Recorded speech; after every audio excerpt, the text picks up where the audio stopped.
Cool. It's another episode for the Love of the Game podcast, episode 38. Joined by myself, Ronaldo, and we've got Skervin back this week. How's everyone doing, Skervin? Are you back for good this time? I'm back. I'm out of Iraq. Come back, bruv. Yeah. I'm here live. Taliban of freedom, bruv. The Taliban of freedom. He sounds crispy. His audio sounds clear. Yeah. Ronaldo, you good? I'm good. Sound crispy, you know. Mate, the audio hasn't sounded this good since you had a Nokia 5110, mate. I hear that. Yeah, man. I'm here, bro. I'm here, man. For the love of the game. I know. That's good. Good.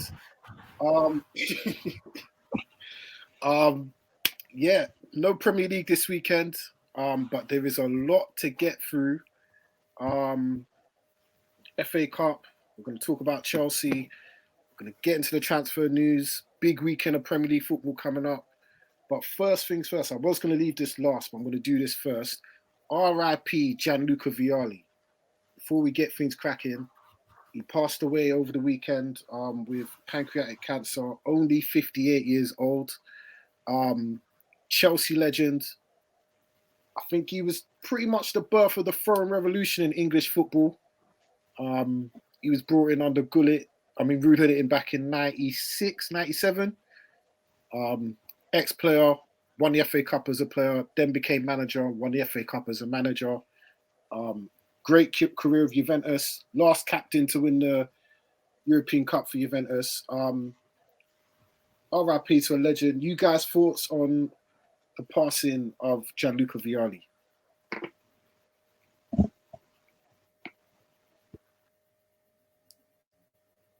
To be fair, I never really saw him play like that.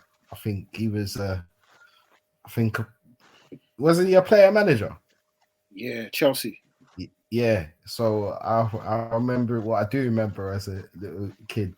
I used to remember seeing him like be on the pitch, like be on the sidelines controlling things, and then him coming on the pitch. And I used to think to myself, how come he can be doing this?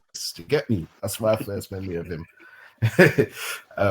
But yeah, sad times for Chelsea. Big up Gianluca Vialli. Yeah. Any words, Ronaldo? Yeah, man. Rest easy, a legend, you know, football legend, you know, proper baller as well, class footballer. You know what I'm saying? And like you said, Sker, player manager, so he shows in his caliber, you know what I mean? Champions League winner, Juve. Definitely. It's a legend, man. Baller. He started that. I think, he was one of them ones, one of many. Chelsea's always been about foreigners, but I know what you mean, Dre. The influx. They literally kicked it off. I remember it was him. No, Hullet came, and then there was him. There was Vialli, Zola, LeBeuf. Yeah, Flo. That was Dan Petrescu, them man. Chelsea kicked it off. Literally, the foreign revolution was Chelsea. He was a part of that. Did Tottenham do it as well, though? They had back in the day, innit? Yeah, well back in the day. Our dealers and them man in it. But then man left in it. But then I think the next after that was like Klinsmann in it. But Chelsea proper kicked it off. They had like 4 or 5 men in the same team. Yeah. Yeah, man. R.I.P. legend. Yeah, rest easy, man. R.I.P. Done, man. He won the Euros as well, you know. Yeah. 19, so, you know, legend, man. Legend in football. Rest easy to Vialli and his family as well. Now we've got out of the way. Let's get to the nitty gritty. It's FA Cup this weekend. We're going to talk about some teams after we get cracking with the first game of the FA Cup weekend. It was on Friday night. Manchester United 3, Everton 1. It was a tasty one. I think it was more hard work than it should have been, but United got the job done in the end. Do we start again with Marcus Rashford and another virtuoso performance. Are we at the point now as we should be expecting this every week, or is this just a typical little run of form before he just goes into another bad spell? Nah, this is what. Oh, sorry to cut you. 2-0 Arsenal. But yeah, this is what you expect from Marcus Rashford, man. That from he's coming to the United team from the very start. Yeah, he's been. This is what we've been seeing from him. Do you know what I mean? And then the dip in form was so dramatic. Even I've said it on previous podcasts. Get rid of him. You get me? But right now, man, listen. Marcus Rashford, he's my boy again, mate. I'll tell you, he's my guy, man. He's my guy, man. Even the own goal that Everton scored. Right. Listen, them skill there. That's top class. Turn the defender inside out. He never even know where he was on the pitch to rot it. Yeah. And Marcus Rashford is just in the form of his life right now, man. And I'm just pleased it's coming to fruition right now still. Me too. I can't lie. But there has been one man that stood by Rashford's side through thick and thin. Even when members of this pod have said it's time to get rid, this man has stood by his side. Ronaldo, how do you feel to be vindicated right now? He's from Winshore. He loves to fight. He wants to play in red and white. So listen close. It must be said. Like Manchester, Marcus Rashford is what, Jay? You know the Red. terrorist. Come on. How can I stop supporting him, bro? Come on. I've always said he's one of us, bro. Rashi, you have to back him, bro. Because like Sker said, when he came into the team, we saw what he had in his locker, innit? This is why we were so disappointed, like Sker said, when the dip came. But like the reason why I stayed behind him, I know, yeah, even in a season where Rashford scores like say 5 goals, even the worst season he's had, them 5 goals was important goals. They won games.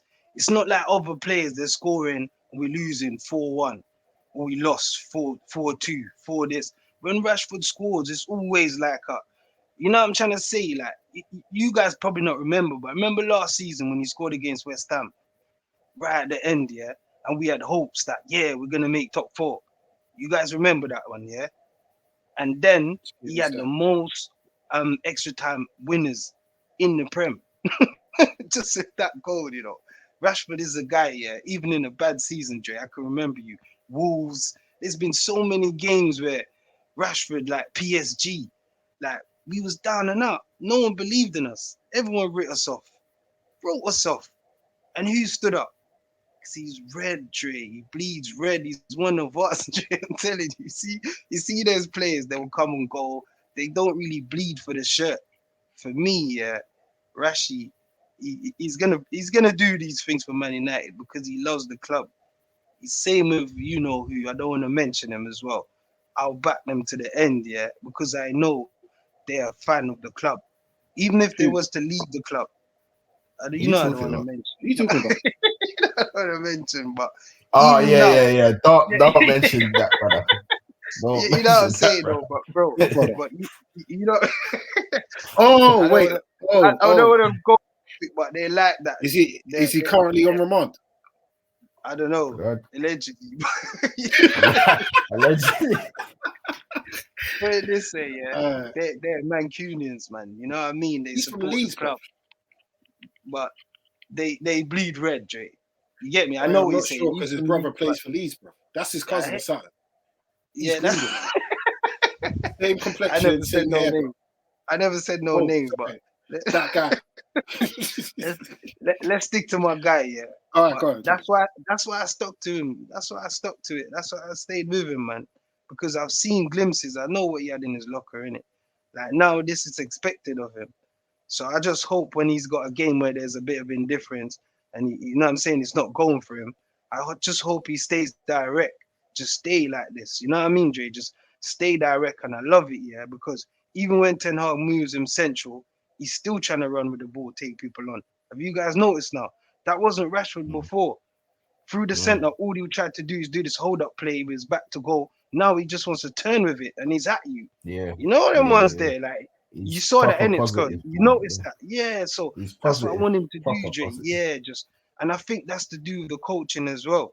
See, when a manager believes in you, bro, you know what I mean? And just say, like, Ronaldo's gone, Rashford, you're the man, like, I need you. You know what I'm saying? You want to play central, play central. You know what I'm saying, Jay? Play wide. You get me? I need you. You're going to win me trophies. You see that? The confidence is in you, telling you to stay positive, stay on the front foot. Come on, man. Last season, Rashford was passing backwards. Every time he got the ball, he even won it. You know what I'm saying? His head's down. He's like, don't pass to me, man. Switch it. Switch the play. I'll just come take a touch and run back. You know, like that, going through the motions. But I love it now, man. I love it because it can only get better, like I say, from now. Because, you know what I'm saying, he's in a good place.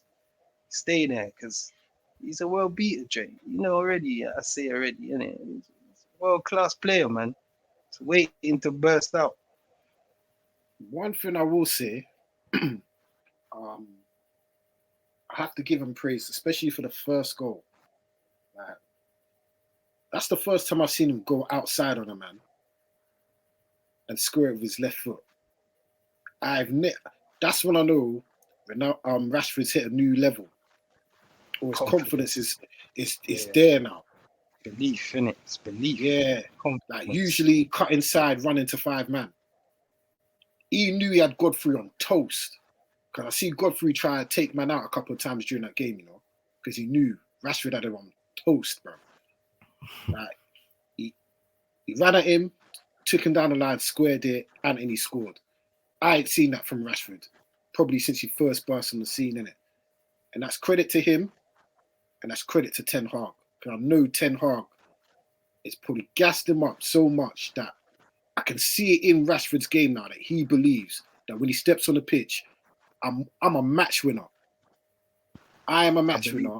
Facts, I believe that. I am the best player on this pitch, bro.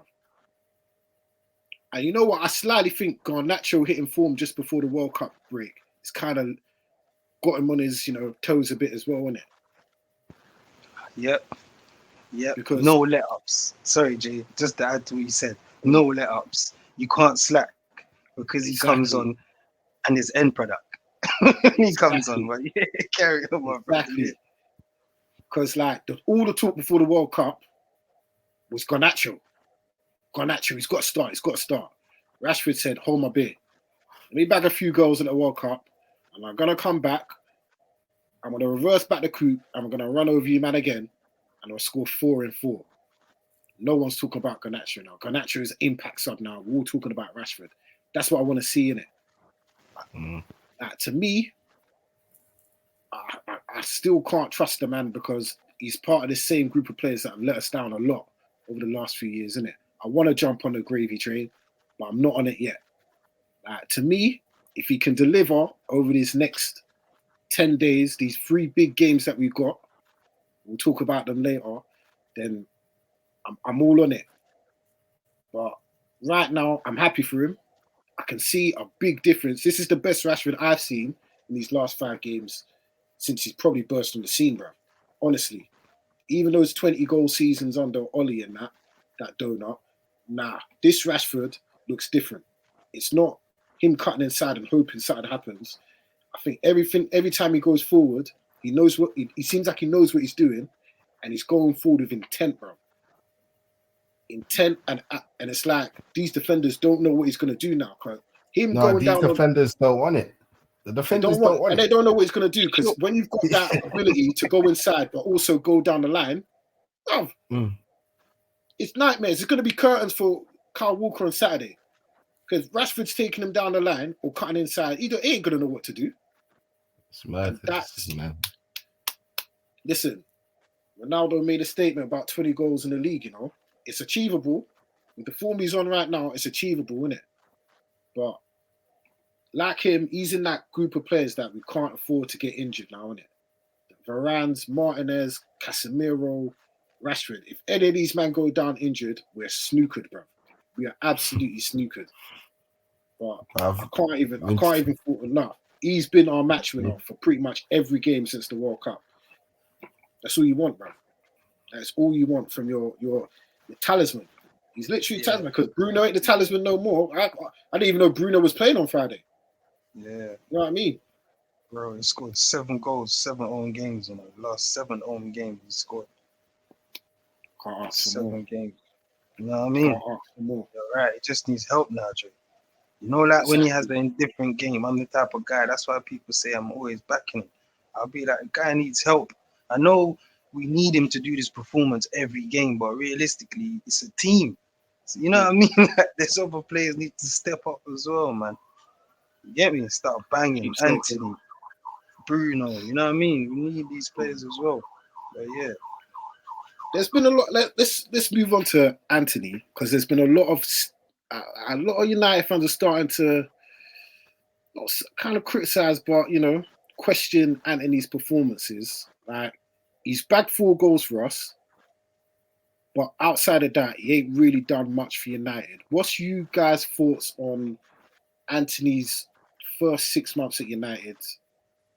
Are you impressed, or could he do more? Like I said to message you guys on the WhatsApp group, and I just think he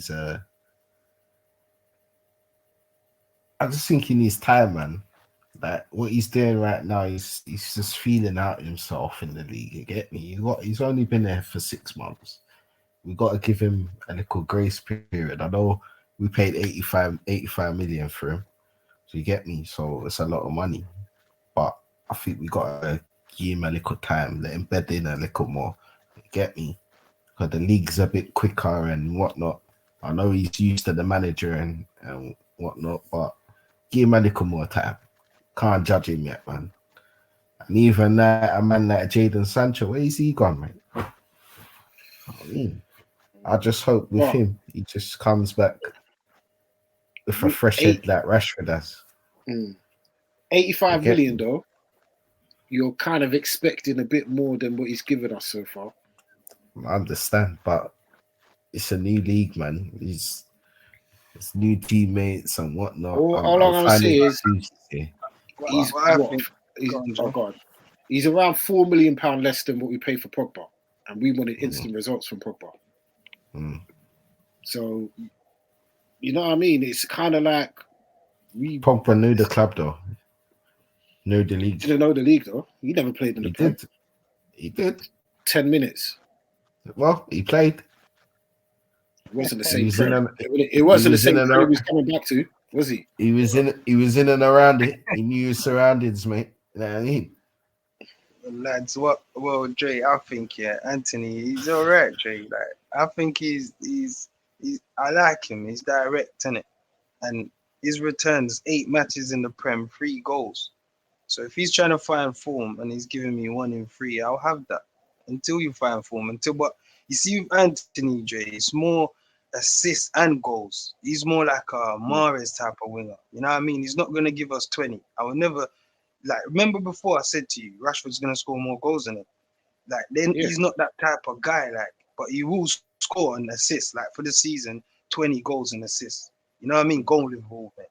He's that type of guy. Like, his best season Ajax, he's giving you like 9-10 goals, but he's giving you the similar assists. You get what I mean, Jay? Like 10 assists, 11 assists. You know, like that. He's that type of guy. Like, but obviously he's meant to kick on and be one of the best players in the world, like Vinny, innit? I get what you mean, Jay, but like Sker said, I agree. Like, he needs a bit of time, Jay. He's only played 8 games in the Prem and he scored 3 goals. There's man playing 17 games, Jay. Don't let me start naming names, Mason Mount. And this was got 3 goals, bro.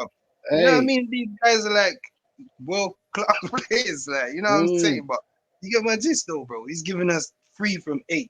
If he carries that on, he's finishing the season double figures. You get what I mean? So I think the goals cool, great, whatever. But outside of that, he's done nothing. More. Not even that. No. The goals are cool. No, that little back. That's what he's coming just up. All he's known for so far, is the 4 goals. Yeah. The roly poke, the round the world that went out for a goal kick, and that little whatever. That little whatever Right. he did against Everton. All right, I'm But gonna I think remind that's you. when people went off him. Huh? I think that's when people started to go off him. Because the media, Yeah, the because internet. you know what? It's not Yeah. even that. It's not even that. I don't pay no attention that to played the a media. part. They paint. That played a part, 100%. Yeah, it played I a part. wasn't, Jay. I They wasn't paint really on it for the Look at what they did to for the Richarlison when he general did public. Yeah, because Yeah. Robbie Savage was on him after he said that. I'm just like, bro, Robbie Savage can't even control a football. You know what I mean? But what I will say is that give us like when he goes forward, he always cuts back and passes it back to Dallo. He slows down counter attacks. Like maybe that's him still thinking this is Eredivisie and he's playing Groningen and Vitesse Arnhem and that. But I don't know, man. He should be giving us a bit more. Like that's not like nah. I need more because I at the think it moment, was- at the we'll see. moment, I'm not expecting 10, 15 goals from Anthony. I'm not. Like, he's never done that in his career, innit? But I'm expecting a bit more. Like, be even a goal threat. He's not even really a goal threat. You know what I mean? Remember, we he's gave just- this fed. Would you say Nunes is a goal threat? Yeah, he is a goal threat. 100% he is. But think about it. In every game that we've played, Anthony's either kicked the ball in the goalie's midriff in his belly or blazed it over the bar. That's a goal threat, you know. That shows that you see tactically you're getting in. No, you could score. You could score. There's games we played, Anthony got sitters. Like, I'm telling you, man, no notice. He's getting in there, Jay. He's getting in there. That's my point. Like, the Chelsea game where he kicked it with his right foot. There you go. At Everton game as well. I'm telling you, he's getting in there. That's why I say I like how he plays. Yeah, I get you. You need to do more, like be more creative in it, more assists. I want to see more of that from him. But in terms of that, I think he's getting in behind the defense, man. He gets chances. Put it that way. That's just what I think.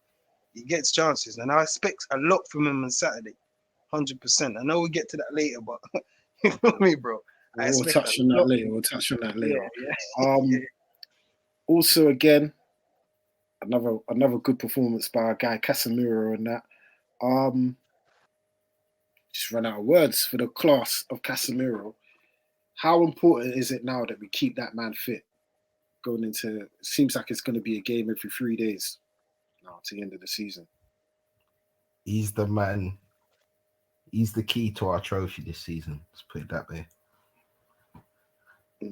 100%. Definitely a cog in that machine. I agree, Skerv. Definitely. To win anything, he is the key, bro. You know what? He's the first world-class player that we bought that's actually given us world-class performances, bro. Week after week. Probably since Van Persie. Like, literally. Like, we've signed Zlatan, we've signed Di Maria, we've signed Falcao. What other tossers have we signed? And they ain't give, like, even Pogba.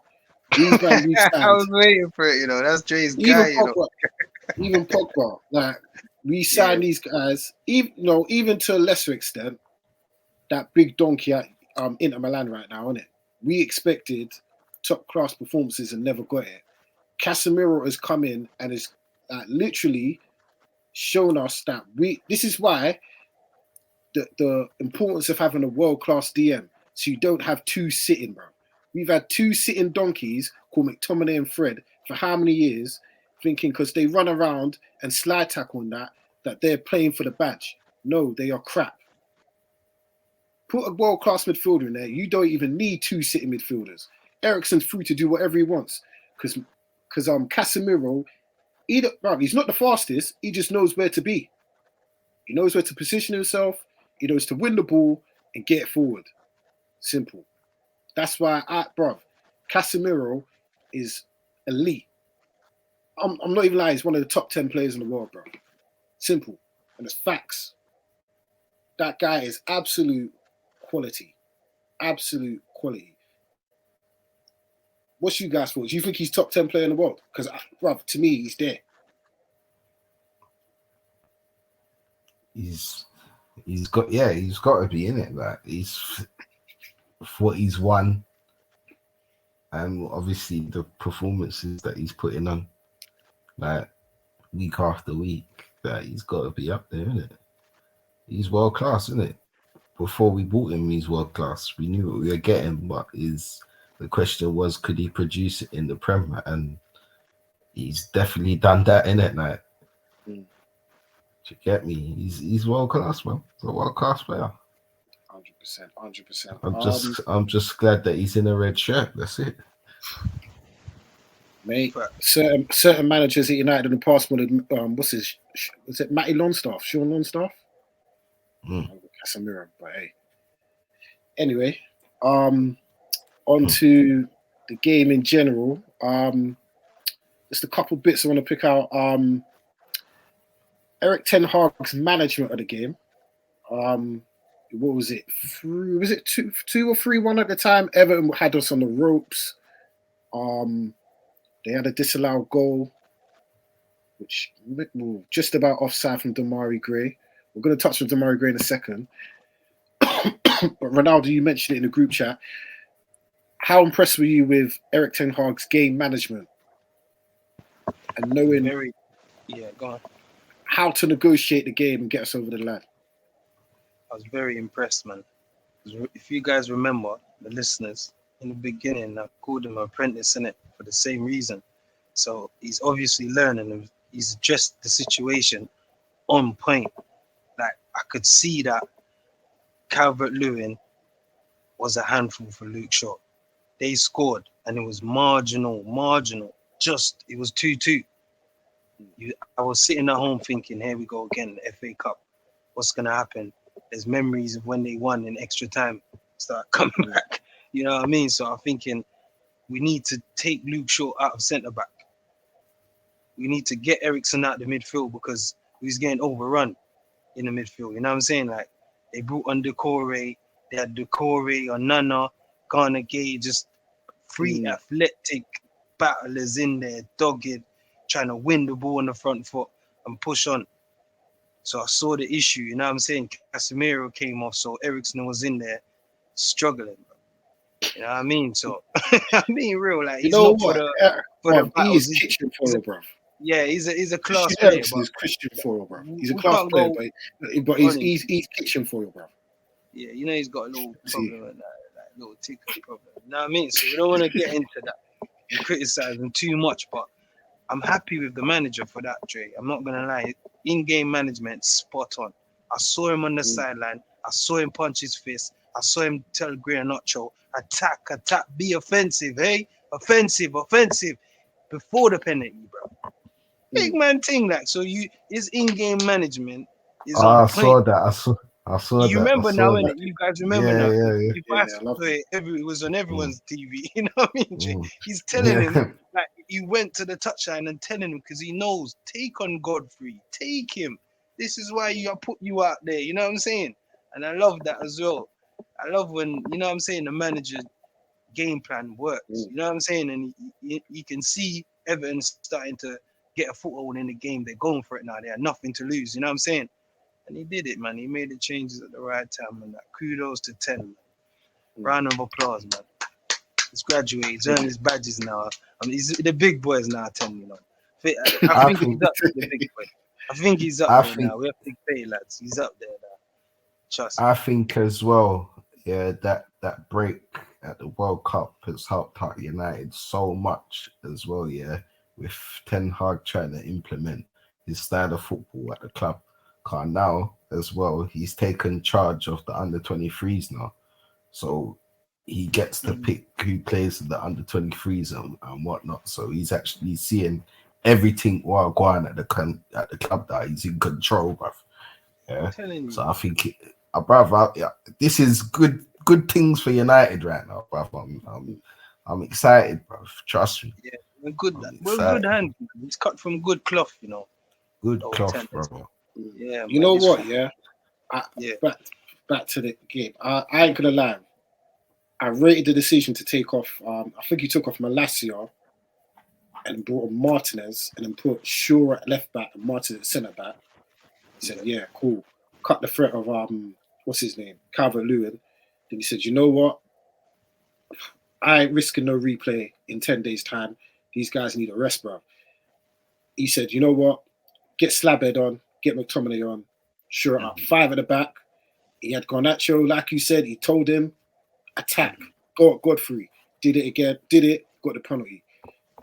Excellent in-game management. I've noticed that since the Everton game when he brought on, was it Varane, to just see out the game. And Varane made some big headers at the end of the game in the league. Yeah, I remember that game. And he won us the game. And I was like, yeah, excellent in-game management. He's getting there, innit? I always had faith in Ten Hag. I said it even after those 2 defeats at the start of the season. Give the man time. It will come. And you won't see the full impact of Eric Ten Hag ball until about this time, Christmas after January. And you're seeing it now. We're playing better football. No one's having 5-10 touches on the ball or running 15 yards to go past the ball to a man's foot. You get me? It's get the ball, move it forward. Simple. And he's got the players that he wants to do it. Casemiro and Eriksen keeping it ticking over. Rashford's direct. Martial, we criticise, ain't scoring enough goals, but he is the glue up front. He gets the ball, he passes it, he keeps it moving.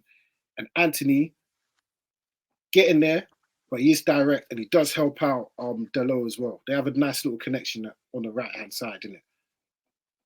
Can't complain right now. We're winning games. We're hardly conceding goals, but we did concede. We have to talk about the goal we conceded. David De Gea.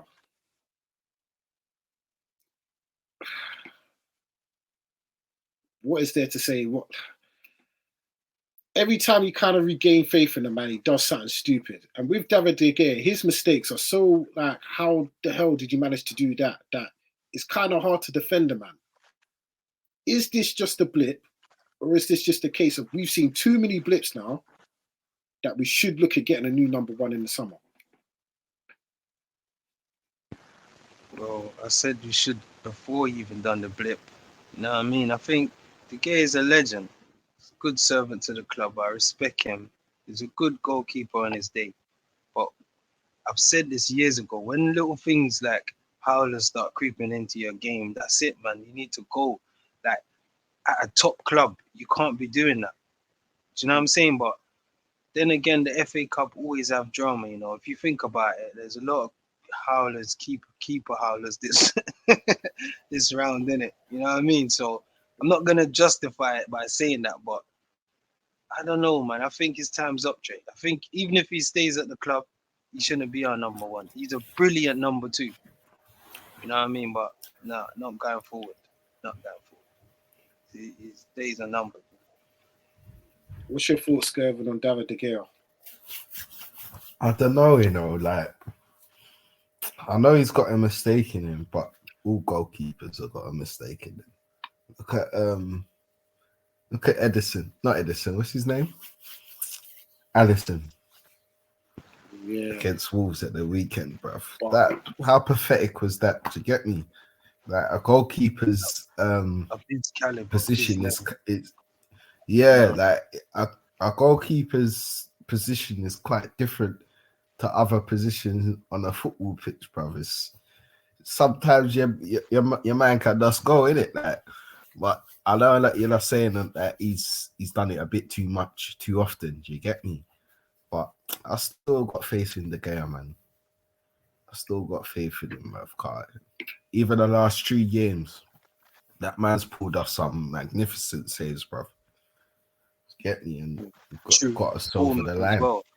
Yeah. Do you get me? He's got us over the line, bruv. I remember one season. Even Wolves, yeah. That header in the corner. Yeah. He's still got it, man. He's still got it. Do you get me? But definitely United need to be looking for the future now. Yeah, definitely. But I still reckon he's got 1 more season in him, man. Yeah. Yeah. You know what? I've said from the beginning of last season, De Gea should go.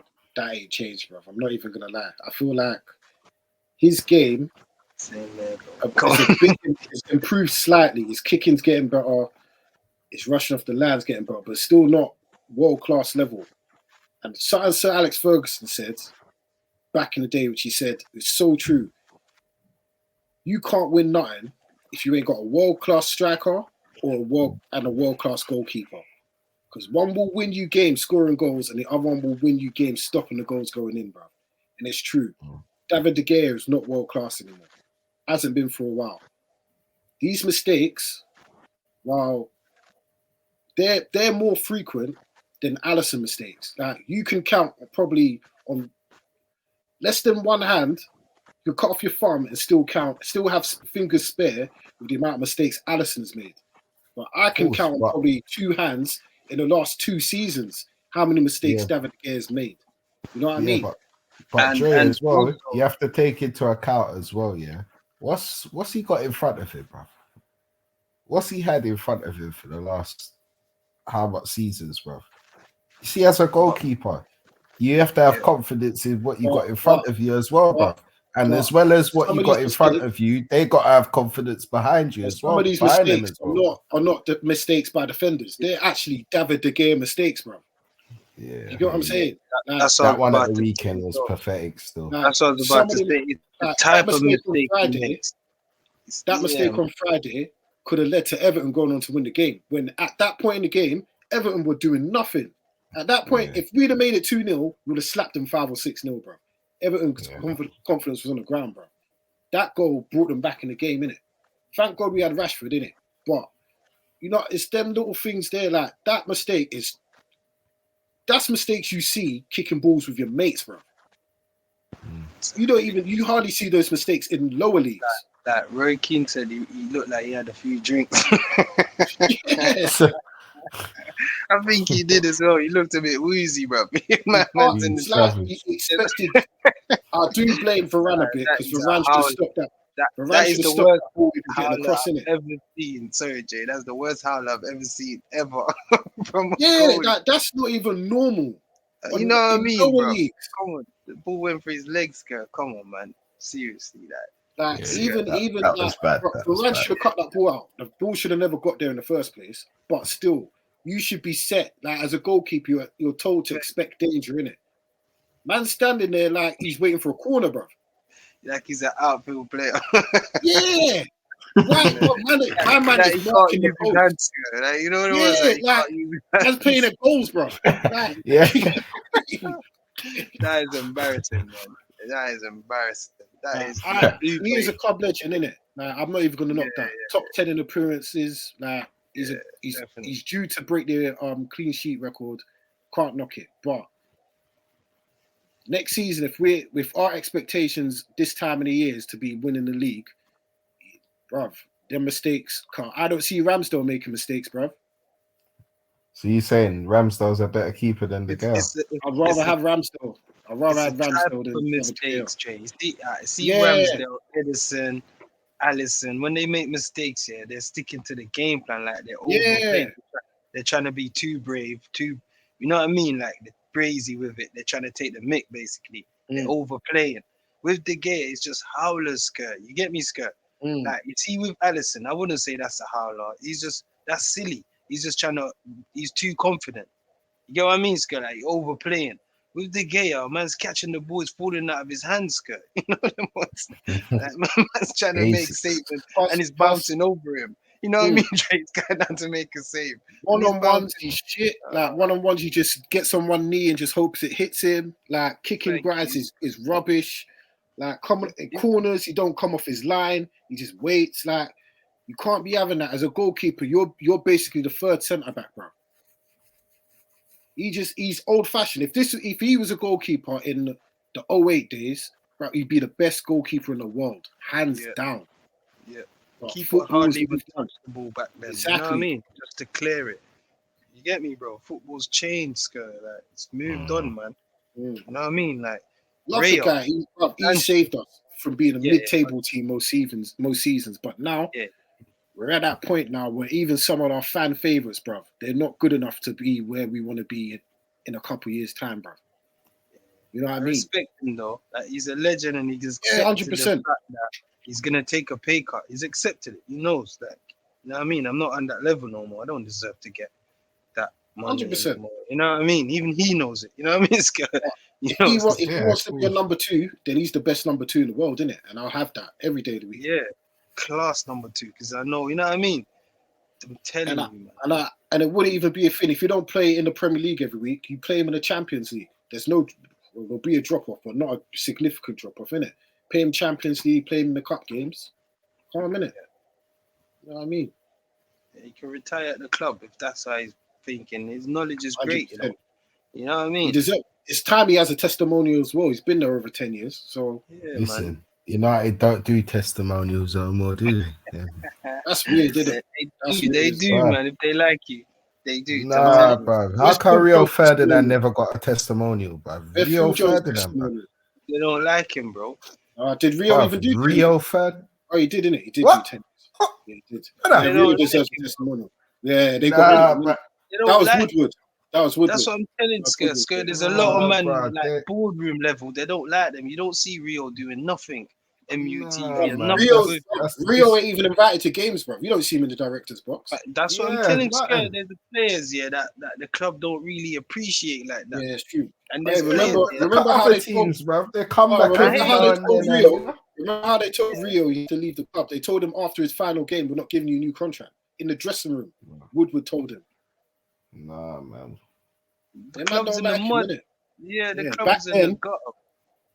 If we had the proper management structure in place, Rio would have got his testimonial, hands down. Yeah, 100%. He deserves it. It's a fan favorite, bro. Phil Jones, where's his testimonial?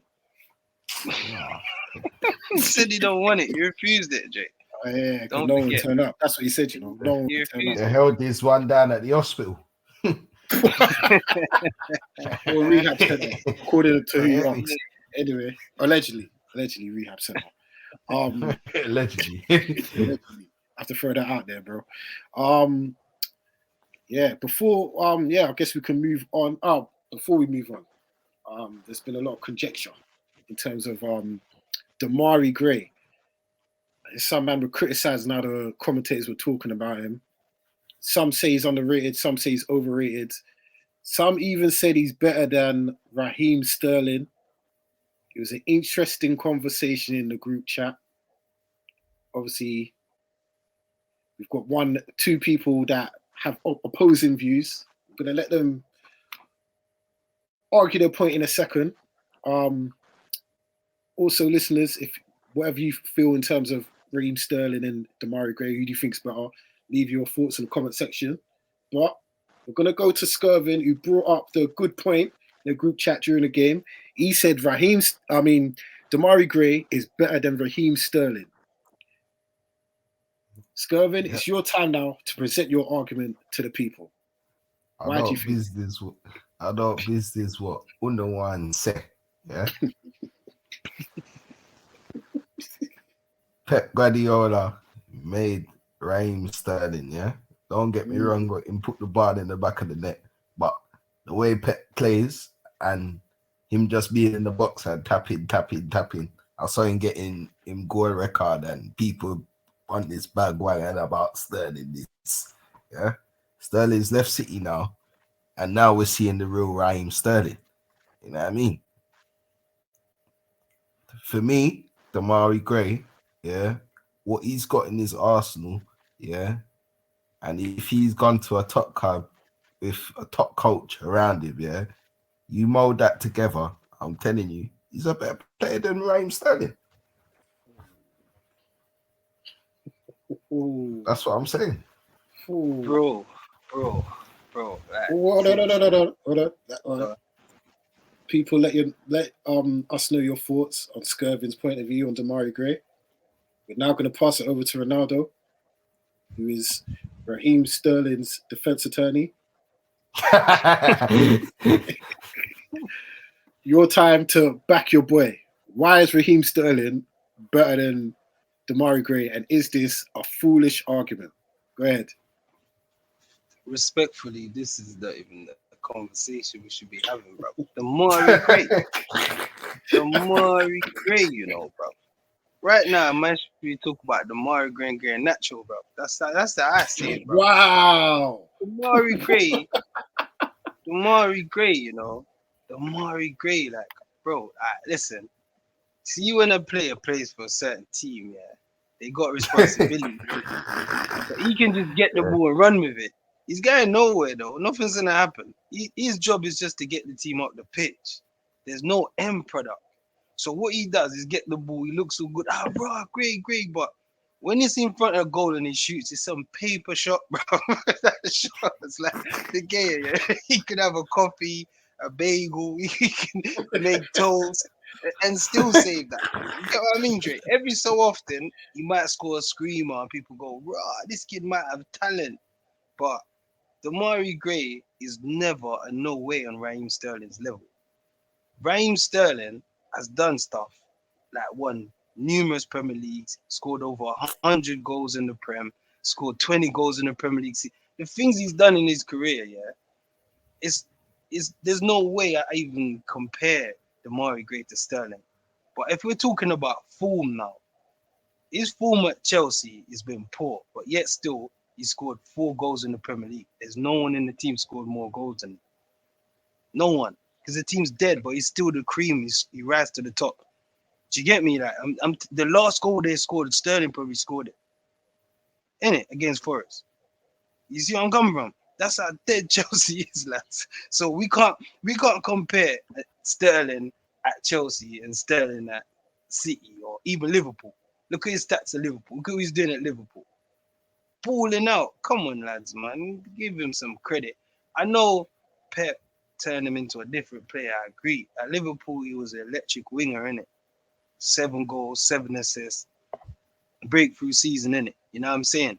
But when he went to City, he was more of a YCF. He became, I fully agree. He's not like a out and out winger, like, you know what I mean? Because Pep will play him as a false 9, he'll play him through the middle, then Pep started playing him left and right. But people say he's a tapping merchant. How come no one else can repeat what he's done? They've got players there, Jack Grealish, 100 million to replace Sterling, bro. You can't replace him, bro.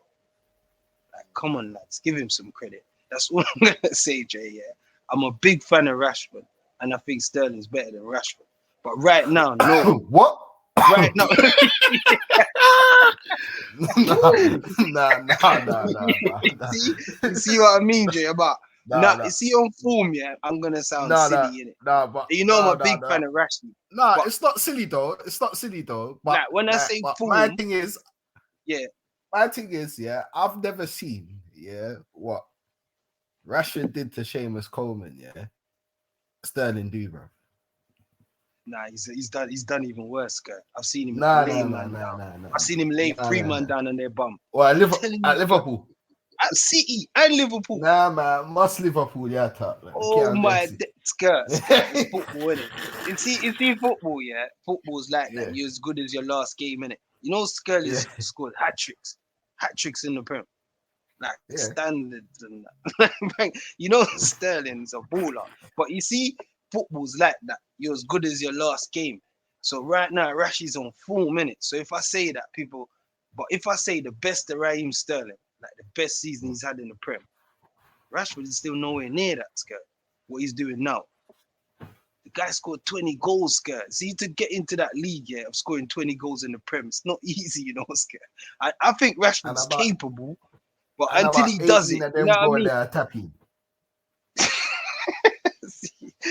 Remember the outside the box curl against Southampton. I agree, most of them, because that's how he plays, isn't it? He's coached the manager. That's how Pep had him playing, fam. Pep turned him into a wide striker, innit? So he's there to finish at the back post, but he does it well, Scott. He does it excellently because now look, they got Philip. But I did say the Mancunian Messi, and he can't do it. Ball in the back, you know what I mean? Bro. He's got to do it. Yeah, he's got to do it, but he's done it. Do you get me? But the other day at the World Cup, they said Phil Foden was England's best player. That's what they said, right? If I remember correctly. What? They said it. So the pundit said, they said, why ain't Phil Foden playing? He's England's best player. I was shocked as well, but that's what they think, innit? But yet still, he's there to replace Raheem, innit? City's struggling. They're not even top of the league. You know what I'm trying to say? They miss Sterling, bro. People won't say they do because his replacement's 100 million Jack Grealish, innit? So they don't want to make it seem like Raheem. You know what I mean? But I'm telling you, bro. Sterling is a baller. Let me just rest my case because that's what I think. I think Raheem is a baller, like levels. I'm not gonna lie, underrated. He's got everything in his locker: free kicks, tap-ins outside the box, lay you down. He's got it all, Skirt. Trust me, he's got it all, man. Interesting debate, fellas. Man. Interesting debate, fellas. Listeners, leave your thoughts and views in the comment section. Who do you think is better, Damari Gray or Raheem Sterling? That was an interesting debate. Might do more of those later on down the line. On to Saturday. We ain't going to talk about every FA Cup game because we'll be here till Christmas. But we'll talk about the big teams. There was a big game late on Saturday. Liverpool versus Wolves. Probably the best game of the FA Cup weekend, to be honest. Entertaining game. Ended up 2-2. Very, very controversial goal disallowed. Apparently, VAR, well, the referees or the VAR didn't have enough camera angles to see the offside, apparently. So went with the referee's decision, but there was a camera angle that showed that he was onside. But hey, what's your guys' thoughts on the game where Wolves robbed? What's your thoughts on Cody Gakpo? He started, hardly talked about, but hey. And also, Virgil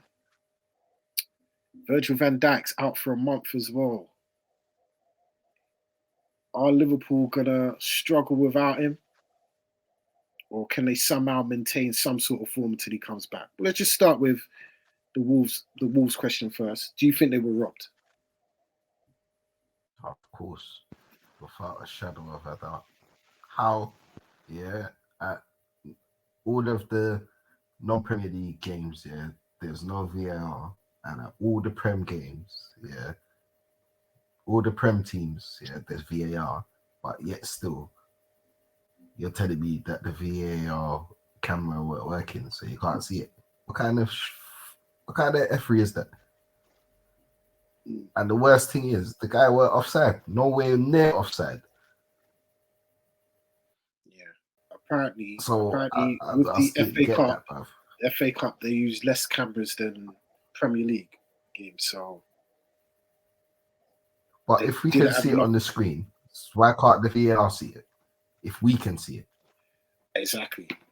The exact reason was there wasn't enough cameras. There wasn't enough cameras with enough views to check if it was offside. So they went with the original decision, which was offside. But then someone released footage of another camera angle that wasn't shown on TV, showing that he was actually onside. So I don't know. I think that's just another case of big team bias, to be honest. But Ronaldo, what was your thoughts on Wolves' performance in general in that game? Do you think they deserved enough to go through? Yeah, they did, man. Because if you look at the goals, but yeah, just for pause a minute, just to get in there. Cody Gakpo did pass that ball that Salah ended up scoring. Because I'm going to touch on that point that their goal was from a mistake. You know what I'm saying? The same guy, Totti, done a mad header. I don't know, even that was offside. Do you know what I'm saying? Salah's in the offside position. So when the guy jumped in the air, Salah's offside. They should have flagged. But because of the new rule, they just waited. You know what I'm trying to... It's just confusing. It doesn't make sense. So, yeah, man. Wolves deserve more. They deserve more. They deserve to win the game because I think that was a bias as well. You know what I mean? Like, all the Lionel holding up his flag and he can see the Liverpool man's there. Like, you know what I'm saying? All of that stuff is just typical FA Cup classic, innit? Wolves played well. Brilliant. That was an FA Cup classic. Brilliant. Yeah, it was. I'm telling you, right at the death, you think Wolves won it. You know, it's just the FA Cup, man. That's what we love to see, man. That's what we, you know what I'm saying? Growing up watching FA Cup, man. So, yeah, man, I think Wolves played well. New manager effect starting to show. But they weren't bad against us 1-0. You know what I mean? So, yeah, man. They were cutting Liverpool open. Is it Ait Nouri? Yep. He was 1-on-1 with He's one-on-one with, what's his name, Allison, and just shot it straight at him. A bit more composure would have been a goal. Ain't going to touch on Liverpool too much because there's still more of the same, to be honest. But Cody Gakpo, you mentioned Ronaldo. He set up Salah. Were you impressed with his debut performance? Nah, it was just average. Didn't expect much from him, to be fair, because coming into a struggling team, you know what I mean? It's gonna cup game as well. Nice at home, so yeah, like, maybe score, maybe assist, but he affect the game. But didn't get to Salah, but he still, his intention is to affect the game. So yeah, just average performance, not special. Wouldn't say he was excellent. You know what I mean? But you can see glimpses though. Good player. Another player that was on the score sheet as well, Darwin Núñez. Be interesting to get your lads, you lads' thoughts on Darwin Núñez, and I don't know if this is the media backing him, like Jamie Carragher said it's Captain Chaos, or it's like he knows what he's doing but just doesn't know how to do it properly, or he literally is just rough around the edges, or he's just rubbish. He was linked with United in the summer. Do you think United have dodged a bullet with Darwin Núñez?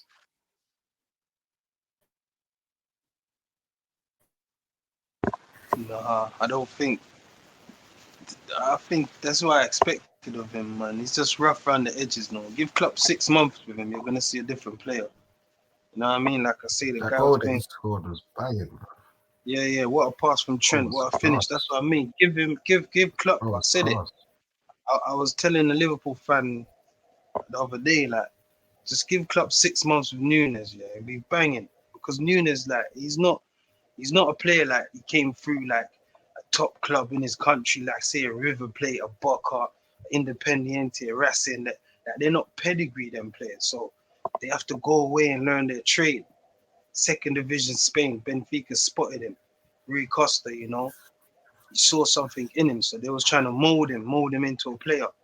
But these players, they move on so quick, yeah, they don't get to, you know what I'm saying, get the full, you know what I'm saying, like how can I say, get polished diamond. So they're rough around the edges, like you say, Dre. I said that before he even signed.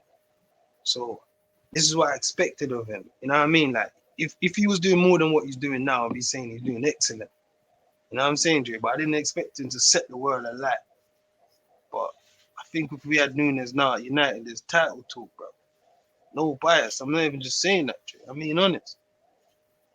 Núñez is a winning runner. If he was missing the chances that he was missing at Liverpool United, yeah, he would have cost us 100%. Can't deny that. 100%. I get, but bro, I back Núñez. Put it that way. I'm a Núñez fan. I'm not gonna lie. I've seen enough from him that I can give man the benefit of the doubt, just because he makes the runs. He puts himself in the positions, isn't it? If he was a striker that wasn't putting himself in a position to score goals, then I'd be questioning his ability and his desire. But he constantly puts himself in a position to score or make a pass. His runs and the timing of his runs are superb. Absolutely superb. Once you can rough around the edges and shine that diamond nice, you could potentially have a world-class striker in your hands, innit? But for that money, and I'm glad we never spent that money on him, I'm glad we've dodged that bullet. I'm not going to lie. Because, all them chances he's missed, we could potentially be where Chelsea are right now, bro. Like, he needs to start scoring goals, and banning them in consistently for that amount of money. You know what I mean? That's near enough how much we paid for what's his name, that big donkey in Inter. So I ain't gonna lie, the jury's out. I give him the benefit of the doubt, but I'm glad we dodged that bullet, to be completely honest. The replay will be in 10 days' time for Liverpool and Wolves. Moving on to the other members of the Big Six. Tottenham beat Portsmouth 1-0. We ain't going to talk about that one. But there is a big game that happened on Sunday at the Etihad. or the empty ad, depending on how you want to call it. Boy, I feel like Ronaldo and Skervin are going to have a field day with this. Manchester City, was it 4? Yeah, Manchester City 4, Chelsea 0. Another defeat for Chelsea. Boy, where do we start? Chelsea are out of pretty much every competition now, still in Champions League. Highly unlikely they're going to win that. 10th in the league after our last pod. Where do Chelsea go from here? And is Potter the guy to guide them? Would he even last to the end of the season? What's you guys? Definitely not, man. For me, even in that same game where was it the penalty they gave away first? No, it was the free kick. Yeah, Morris got a free kick. Oh yeah, the free kick, and then it was the penalty. So what Kai Havertz done, yeah, and after he done it, just like the look in his face and whatnot, that just shows me that nothing's going in at Chelsea, bro. I'm telling you that they just look so dejected that they honestly don't believe in this man. Like, for me, what I see, do you know what I mean? I just don't think it's working, bro. Chelsea is stuck in the mud, and it's not looking good. Do you feel they're gonna jump ship?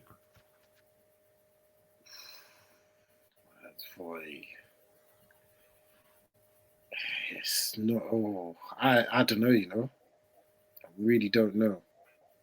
There's no smoke. There's nothing coming out of Chelsea saying he's under pressure at all.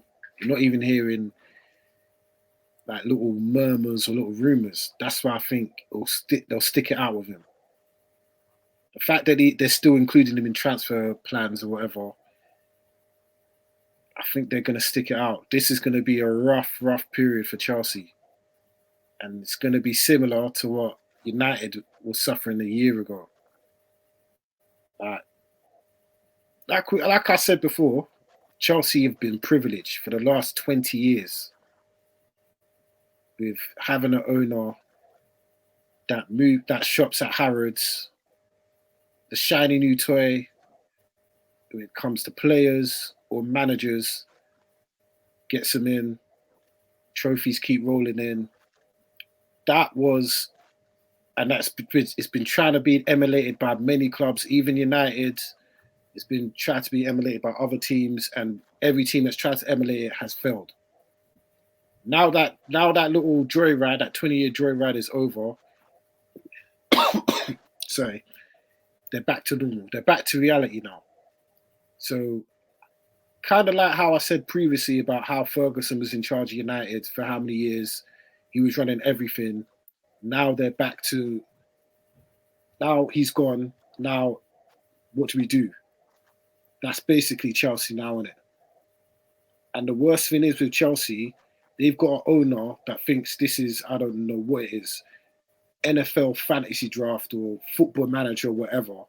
And he's just buying whatever, no strategy in place. You're just buying the shiniest toy you can buy and thinking it's just going to work, innit? And it's not like with Chelsea, it's one of those where there's going to be a lot of growing pains before they even get close to being back to what they think or where they think they should be in it. And you probably need a manager like Potter, not to take you back to where you think you should be, but to start that rebuilding process and get you to a level where, okay, the rebuild's beginning to start. Now we need a manager to take us to where we need to be in it. I think that's what Potter's there to do in it. This second half of the season with Chelsea is going to be, it's looking like it's going to be a disaster in it. You're going to, if this rebuild is what they're looking to do with all these young players, then you're going to have to gut out all the experienced pros, innit? So that means getting rid of Aubameyang, even the Kovacic's, the Thiago Silvas, boy, even Kai Havertz and them, man. Any disruptive influences in that dressing room, you've got to get out. And you basically, I can see what they're trying to do. It's just a rebuild, isn't it?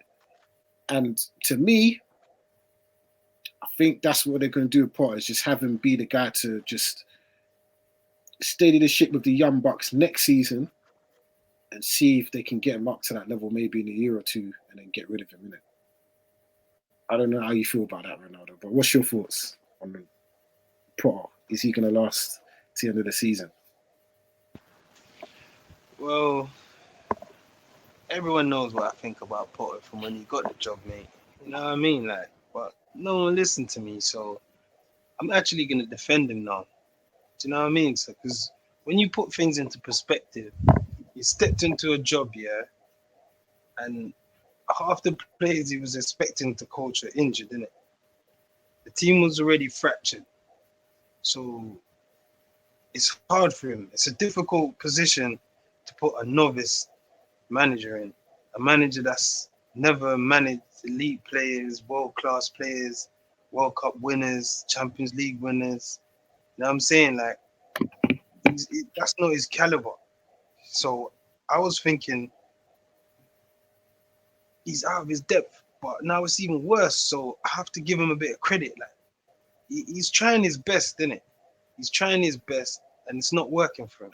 Do you know what I mean? Because he goes from one formation to the next. Like, he's the first manager I've ever seen, yeah? The game against City, when he's got the ball, he's playing forward. When he's got the ball, it's 5 at the back. But when he's out of possession, he's playing 4 at the back. Graham Potter's a legend. He's a legend in his own right. Like, he's the first manager. Like, I see the man put out formation, yeah, and no one knows who's playing where or what position it is. Even the Chelsea fans on the radio was saying, "Who's playing? What? Where's Cucurella playing? What is Aspilicueta centre back? Where's Reece James? That, bro, that's Potter for you. You know what I mean?" So I don't know. I'm trying to find the words to defend him, but it's hard, isn't it? It's hard. It's hard. You know what I mean, Drake? Because I can't see what he's doing. I can't see his football, no brand, no nothing. That's facts. I'm not even gonna lie. Watching this Chelsea team, they are the worst Chelsea team I've seen since pre Ruud Gullit, bro. I'm not even lying.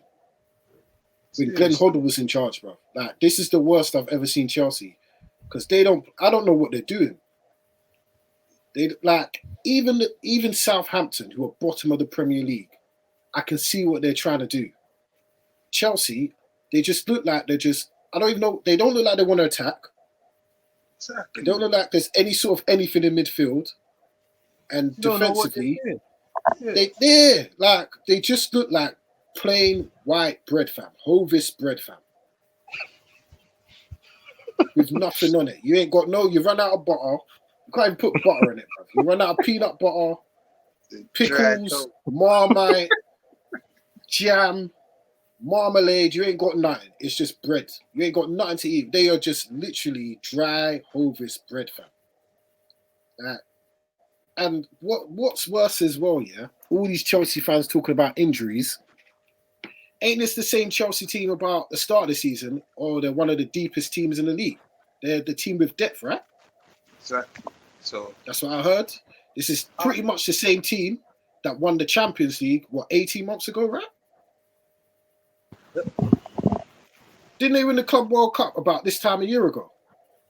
Yeah. So, world champions. Reigning world champ? Oh, no, they're not. Yeah. They are still there. Yeah, they still are, bro. That ain't happened yet. They're the world champions, bro. Yeah, I'm just checking. They are the best team in club world football. So I was told. That's all I'm saying. They spent how much on how many defenders, bro? Fofana, Koulibaly, Badashili. Who else? Bro, and Koulibaly's not crap. I would take him at United, bro. Yeah, 100%. I would take Badashili at United. I just won the African Nations, going there as a winner, as a champion. Thank you. That Gracie. I'm not buying this injury crap because you bought Cucurella to be better than Chilwell. Like, that's 60 million on a left back. Ain't he the most expensive left back in like Premier League history or even football history? Nah, definitely, Jay. I agree with you on that one. That was a crazy one. The most expensive left back in the. Look how many left backs. And here's why I criticize Potter. How dare you play Raheem Sterling at wing back, bro? I know. How dare you? That already, you like. If I'm Raheem Sterling, he's probably lost him already, bro. The man that was winning league title, he won the Man City the league at on the final day last season with them assists, bro. Facts. 100 Premier League goals. You're playing man at wing back to play Mason Mount doing whatever he does, running around. I don't know what he does. Road running. You know what I mean? Kai Havertz is a flop. Get rid of him. What does he do? Like Skervin mentioned with that handball, he seemed like he don't care. Why are you jumping with your hand up like that? Yeah, you don't care. Aubameyang at the beginning, this time a year ago, went to Barca and was batting in goals. Facts. One of the best strikers in the Premier League over the last decade. He's won the Golden Boot, joint Golden Boot winner, and runner-up a couple of times. Yeah. The man's had 7 shots on target. Not even 3 shots on target this season. Not goals, on target. Now, this is that. So, would you say Potter has made any player better at Chelsea since he's been there? Be honest. No. Sker, would you say has he made any player better? No. Exactly. And so it shows what's criminal is that they got rid of that big old donkey that's at Inter now, and they brought in 2 goal scorers, really, in Sterling and Aubameyang, and you can't get goals at them. Haaland has more Premier League goals than Chelsea. Disgraceful. Disgraceful. Like if that was a top club run properly, Potter would have been out of a job. He would have even got the job in the first place, but he would be out of a job right now. But Jay, not cutting you. Let's be fair. He's played 18 games. Yeah, he's won 8 of them. Drawn 4, lost 6. That's not bad, is it? That's a defeat every 3 games. That's a win percentage of 44%. That's shocking. Scored 22 goals, conceded 19. Shocking. So you don't know what he's doing. Is he attacking team? Is there a defensive team? 22 what is that in the Premier? No. In the 18 games. Oh, this is every game he's played, every competition, isn't it? Wow, that's not good. Thank you. So it shows you don't know what team they are. What team are they? They weren't even knowing that. He got away. There was a little bit of new manager bounce, but they were playing rubbish, innit? And the rubbers met the road, innit? And to me, you can tell on that pitch, they don't care to listen to what that guy's saying at all. His Premier League form's atrocious, though. It's atrocious in the Prem. He's won like 1 game in 9 games, bro. That's shocking, you know. I know. That's relegation form. 5 losses. 5 losses. I think 3 draws. 3 draws. Man United. Who else did they draw with? And they drew with Forest and somebody else. That's the 3 draws, and the rest is just losses. 10th in the Premier League. The only team they beat in that form was Bournemouth. That's it. That's the only team. It's Bournemouth. That's Bournemouth, you know. We're talking about Chelsea, the world champions, you know. So I just leave it at that. You know 10 points off 4th, 10 points off the bottom 3, and they're 10th in the Premier League. They are the definition of mid-table, bro. Literally. Embarrassing. Tough times. Hopefully, Graham can turn it around. I think they'll stick with him, because if they ain't sacked him already, I don't think they're gonna even bother now. You know what I mean? Like I said, with these American owners, they're very patient if they've got a plan in place. But wait, I think if it gets worse, if they're flirting with relegation, and it's a possibility, there's still enough games left, then yeah, he's got to go. They play on Thursday against Fulham, and they got Crystal Palace at home, then Liverpool away. How many points do you think they will get out of those 3 games?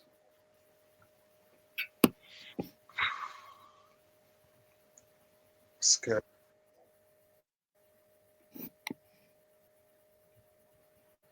How much points? Say that again.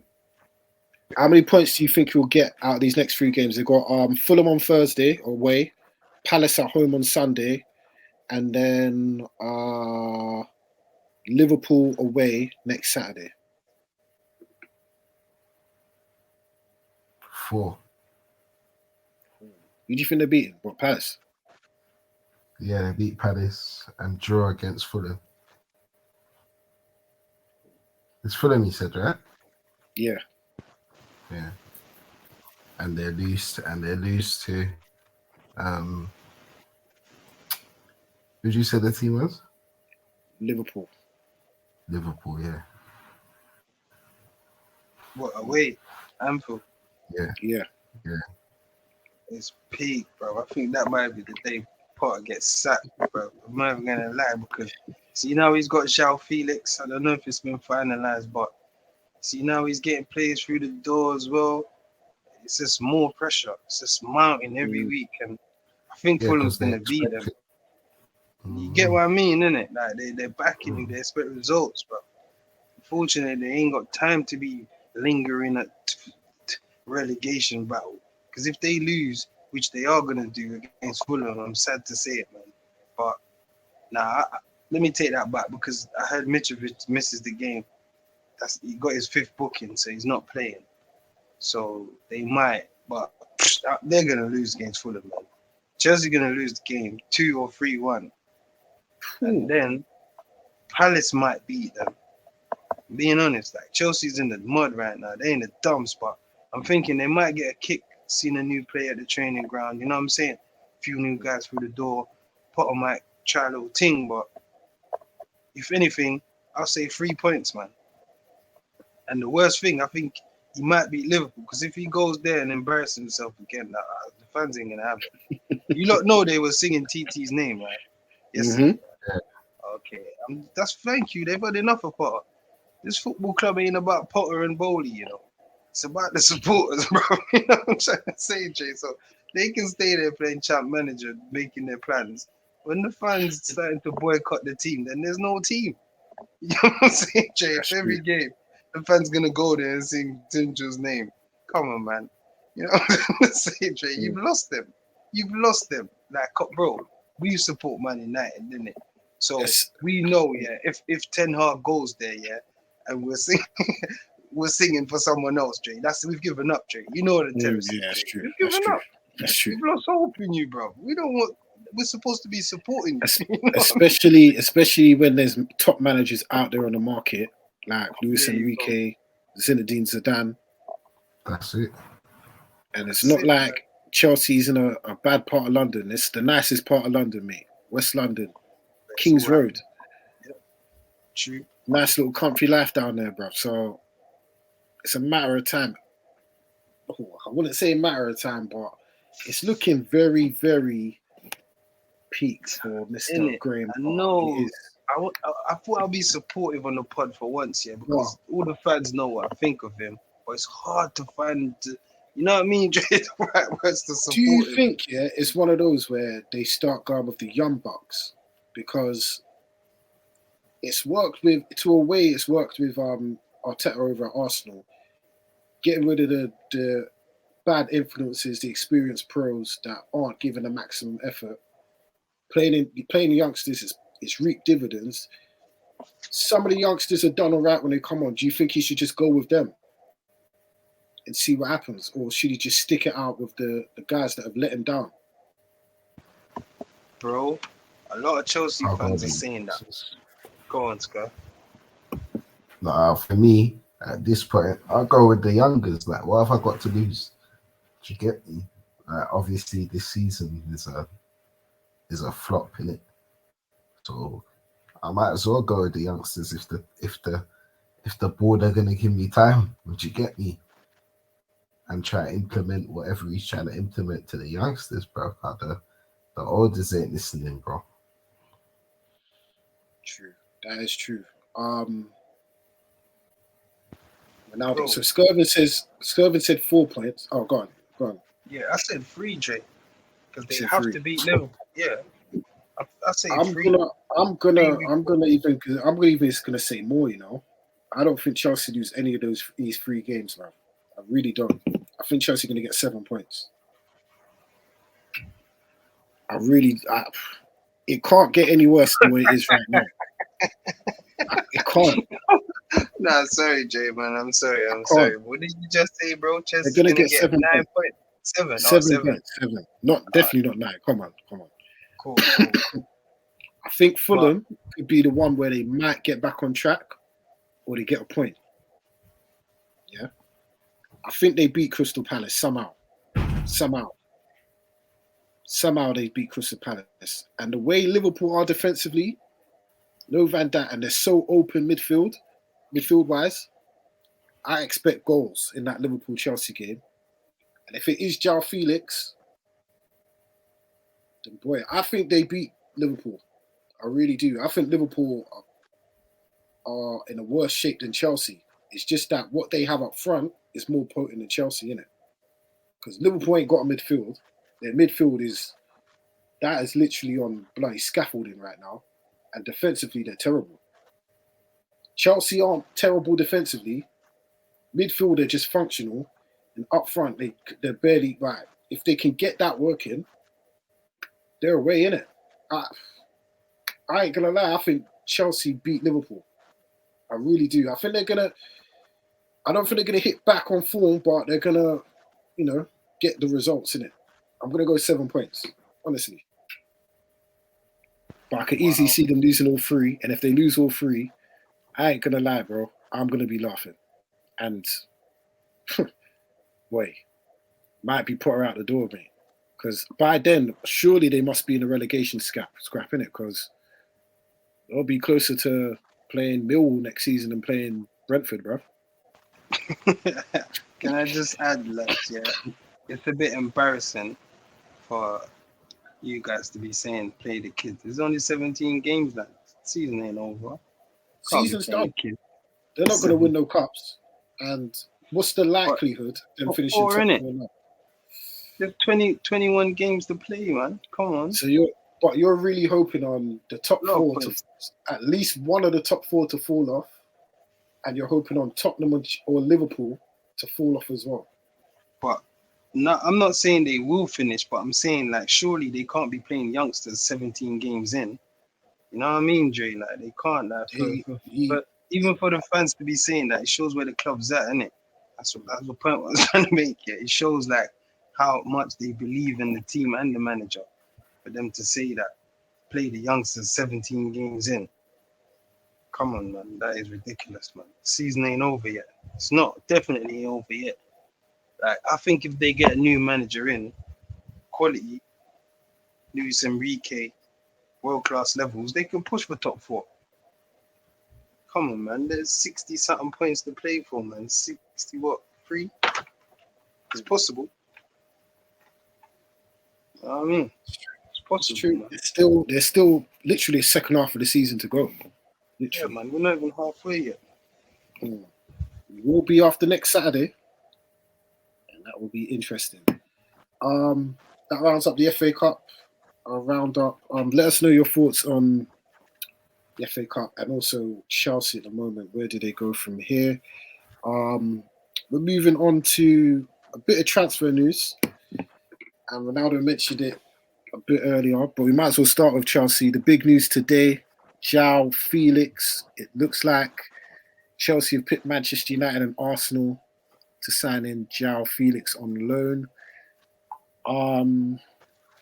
Many people question this move literally because United and Arsenal are in much better positions than Chelsea at the moment.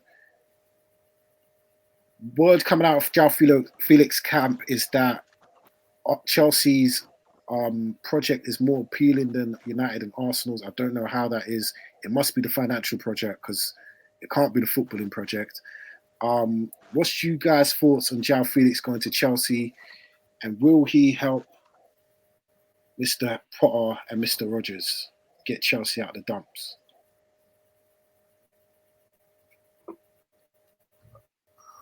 I don't think it's gonna help them get out of the dumps. To be fair, I just think it's Chelsea throwing their money around again. Do you know what I mean? He's a striker, isn't he? Yeah. He's a striker, right? Yeah, or Well, they need a ACM. striker, but but He's they a need a forward, isn't striker, it? I but think that's the best way to put it. It's a forward, isn't it? it's not really the forward that they want, to be fair. Am I lying? They need I've a been talisman. screaming for the longest. They need a centre mid that's creative. Someone that they don't create nothing. They have never replaced Fabregas, and that's their problem. I think that's where they're gonna play him, deeper. You think? Not Yeah, front. that could Maybe. possibly work. Maybe. We'll see. In terms of what you said, definitely financial gains, man. Come on. Don't forget, lads. Felix went for over 100 mil. You know what I mean? So he's on crazy wages. Atletico can't afford it. That's why they want to offload him. He's a quality player, though. So there's 2 points I got to make. The first point, I agree fully. The project, all that talk, Dre, it's just that Chelsea's willing to pay the wages that he wants. Do you get what I mean? And they're willing to pay Atletico the 10 million to loan him, plus the wages. So that's accumulating to over 20 mil or something mad like that. You know what I mean, bro? So, you get what I mean? So that I do believe it's a financial package why he says he believes in the project. But then again, he's a professional player, so he's a quality player. So Chelsea's getting a baller. Yeah. I can't deny that. Young, the right age, the perfect age, because football goes in phases, you know. These players are going to be vital next 5 to 8 years. Like, Bowley's smart. You know what I mean? Like, he's smart. It's a good signing, I reckon. It's a good sign. They need him. They're in a sticky position and they need players with belief. They need players like that, winners. You know what I mean? They need players like that. So, yeah, man.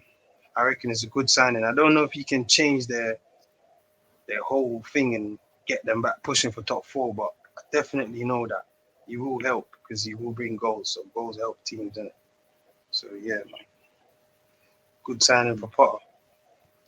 I didn't think of like him playing deeper. If they do play him deeper, and he is a very good creative player, that could unlock Aubameyang, Sterling, and Havertz. So that could work. But maybe I think it could be what saves his job. It could be, but we'll have to wait and see. Jury's out on that. You have to question the man's motives. If you're turning down Arsenal, who are top of the league, and flying, and that's potentially, if he goes there, that could be potentially what wins Arsenal the league. Or if it's United's chance to get them top 4, you know what I mean? But Chelsea, shows financial. Yeah, thank you. That's what I was gonna say, bro. It shows that it played a big part. 100%. Moving on to Manchester United. Some people may be disappointed that they missed out on Gakpo. Maybe even more disappointed they missed out on João Felix. But they are being strongly linked with Burnley striker, or on loan Besiktas striker, Wout Weghorst. Featured in the World Cup, scored the equaliser against Argentina. Some will say he's a bit of a tree type of striker, bit of a Peter Crouch-esque striker. Some say he's a good player. What was you guys' thoughts when you first heard that United were in negotiations to bring in Weghorst? I was like, what the hell? That's someone out of nowhere, out of the blue. That, you get me? But my first thoughts is the last time I saw him is when he mashed up Argentina. So it's a good thing. And it's different, isn't it? It's something that we haven't got. So I'm for it, to be fair. Obviously, he's going through him for a reason, bro. So, you know, in Ten Hag, I trust, man. I'm backing my manager. Okay, Skervin backs Ten Hag. He backs the signing. Ronaldo, what's your view? Embarrassing. It's a humiliation, bro. Like, man Come comes on, out, Ronaldo. makes this speech about, the club and the shirt weighs, all the plays, the last dozen whatever plays been average. How the kick weighs heavy. Got to be players with personality, characters, and then you go sign Weghurst. What the hell is going on here, bro? Man went from Burnley to Besiktas to United. You know what I mean? So we can say, yeah, we believe in Ten Hag, but I don't think this is Ten Hag complaining to the board and the board doing what they always do. Get a man in on loan, bro. Any guy, like, you know what I'm trying to say? Like, seriously, if they were showing ambition, they would have sealed the Gakpo deal. They never had no money.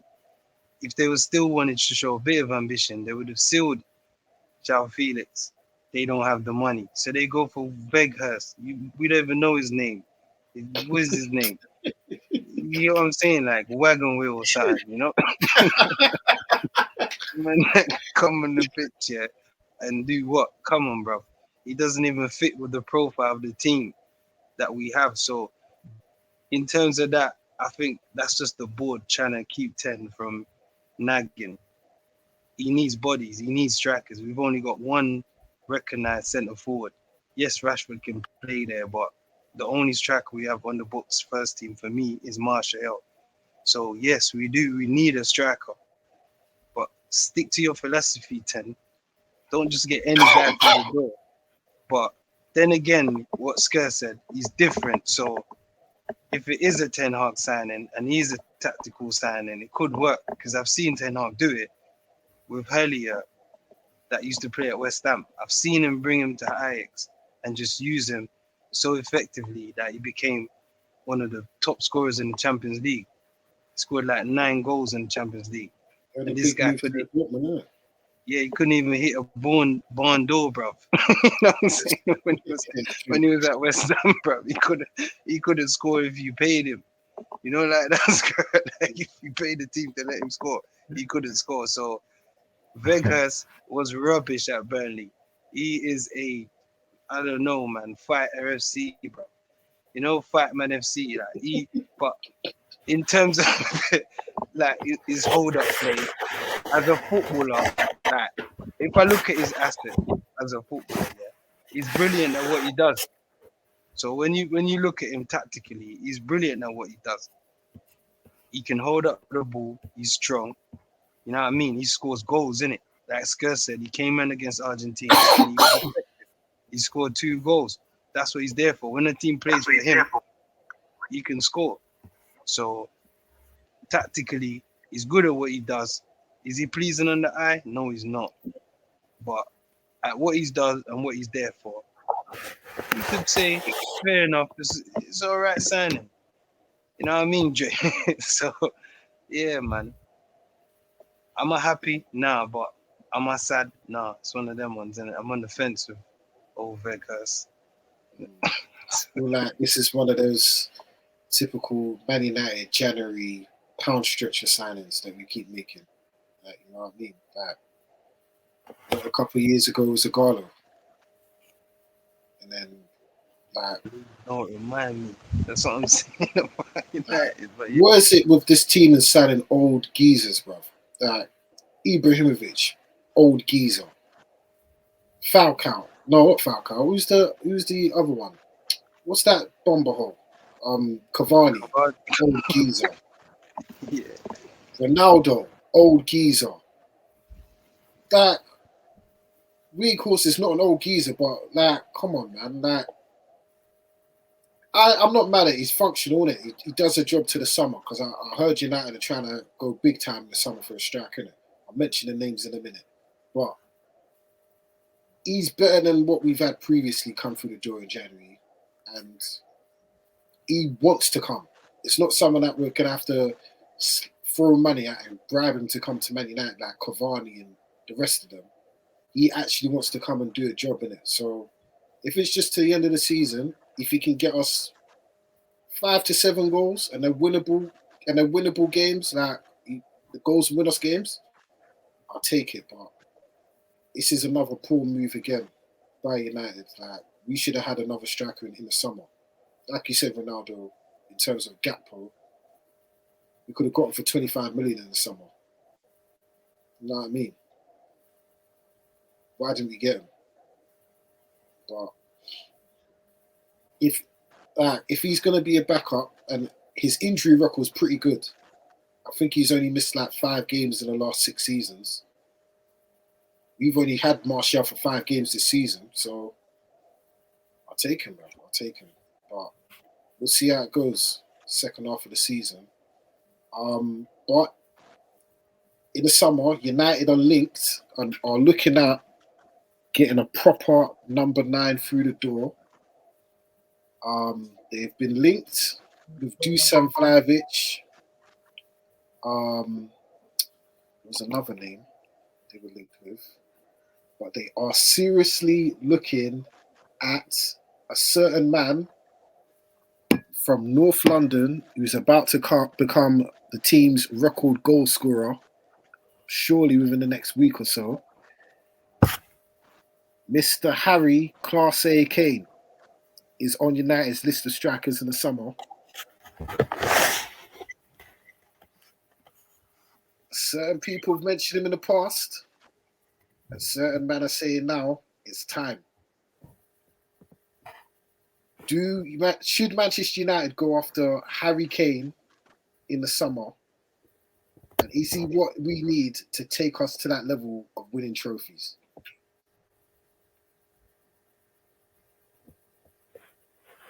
I believe so.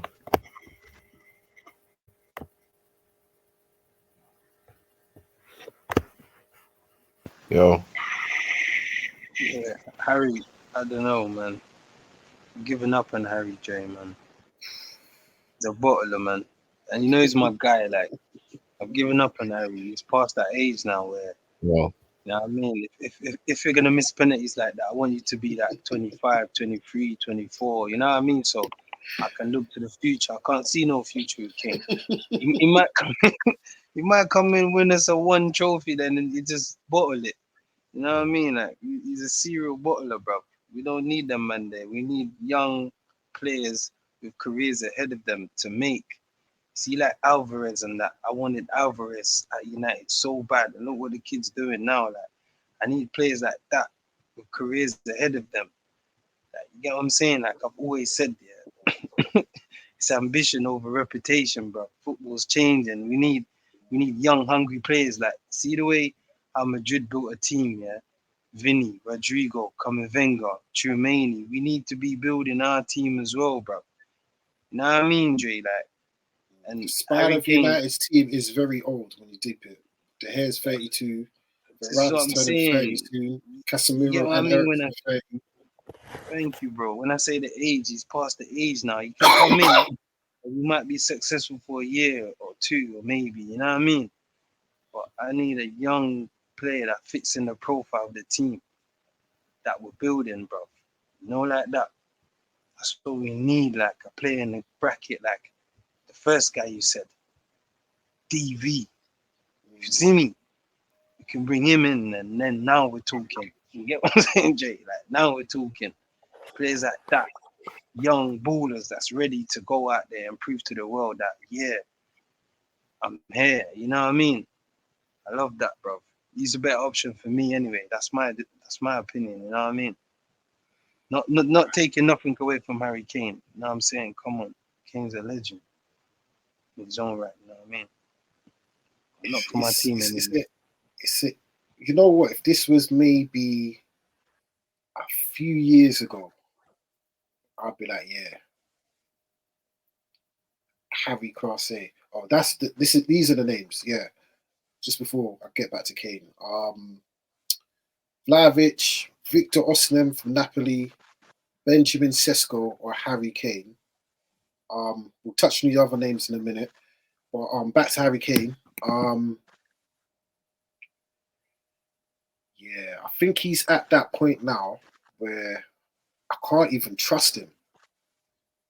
And it's like you can't. It's like it's different when you're playing for a team when you're under no pressure, And the only time you play under pressure is every 2 years for your national team, innit?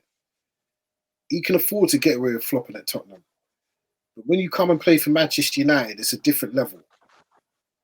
Like, you're literally under the microscope.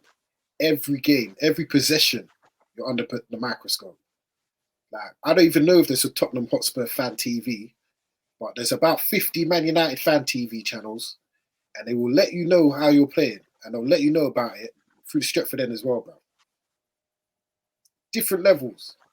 Like, imagine we're in a Champions League quarter-final, we're trusting Harry Kane to score us a penalty in the 98th or the 88th minute. You know what I mean? It's easy scoring these empty calorie goals against dead teams, but I don't know if I can trust him to do the job. But on the flip side, how many men have we taken from Tottenham and we've shown them the levels and we've won trophies? Teddy Sheringham, Michael Carrick, Dimitar Berbatov. Is Harry Kane the latest one to just, bring us back to the glory days? Also, I don't think Kane's leaving Tottenham, man. I think that's it, man. 18 months left. I don't think he stays. I really don't. I think he's at the point now where it's trophies now, isn't it? I really do. I think that would be the ultimate waste of a career if he stays at Tottenham. I don't think there's no, like, the only way you can say he's a legend is because he scores goals. But even Alan Shearer's got a Premier League winners medal to his name. True. You know what I mean? Like, there's going to be that asterisk next to his name if he finishes his career without a trophy and he's just got golden boots to your name. You know what I mean? I can see him leaving. I've heard Bayern Munich want him as well. So, but I definitely see him leaving. But also, my other point that's pulling me towards the side of, nah, let's leave him alone, is his age, innit? Like I said a few minutes ago, the spine of the team, United, is literally 30. And we should be looking now to get that team younger.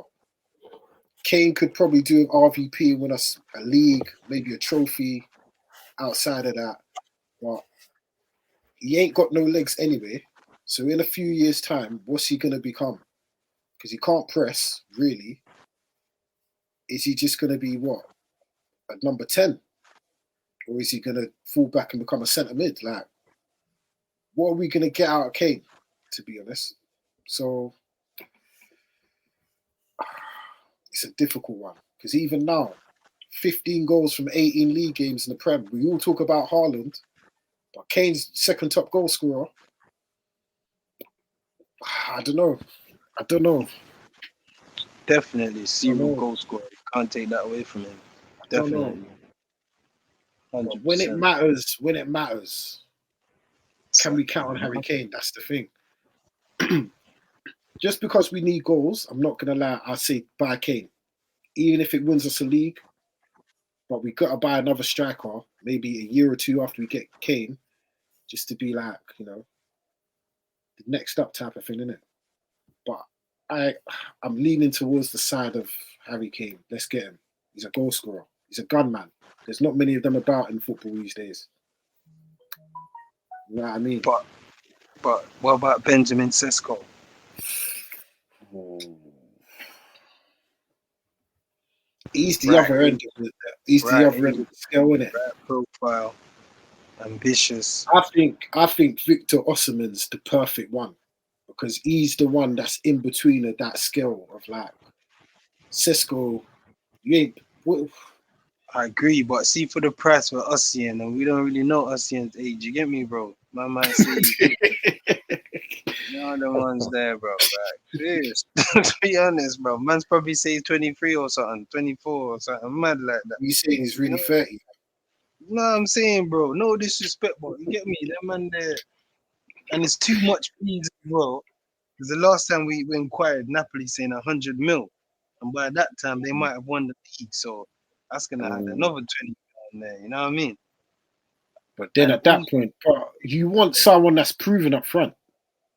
Yeah, I agree. I say that, but I agree. But if we can get Ossian for decent price, but I'd rather Benjamin Sesko, bro. I'd rather that age. You can get Ossian and throw in Martial. I want Ossian, but deep down, that's what I want the team to have is Sesko. I want Sesko going at it with Martial, who's gonna be leading the team in it. But it's gonna be difficult to get him as well because he's already signed a contract to go to Leipzig, move from Salzburg. I think so. Yeah. So I don't know how Man United gonna make that work. They should have got him from when he was at Salzburg. I think it's part of their Red Bull program, isn't it? Because they're both Red Bull teams, isn't it? Leipzig and I know. Yeah. So that might be. Ain't that the same thing? It's kind of like they wanted to do that with Haaland, didn't it? But he ended up going Dortmund. Yeah. So yeah, I think it looks like it's leaning toward Harry Kane, then, isn't it? Yeah, it looks like Vlahovic, the Juventus situation's a bit peaked. They might get relegated to Serie C, in it. And Vlahovic is a gunman. Listen, if we get him, hey, Ten Hag ball. How old is he though? How old is he? Yeah. He's not old. I think he's 23, 24. That's a good age. I'll take him. Gunman. Absolute gunman striker. That guy can win us the league. 100%.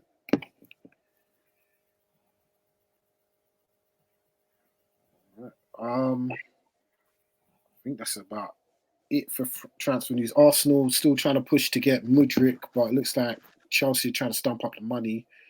We'll see how that goes.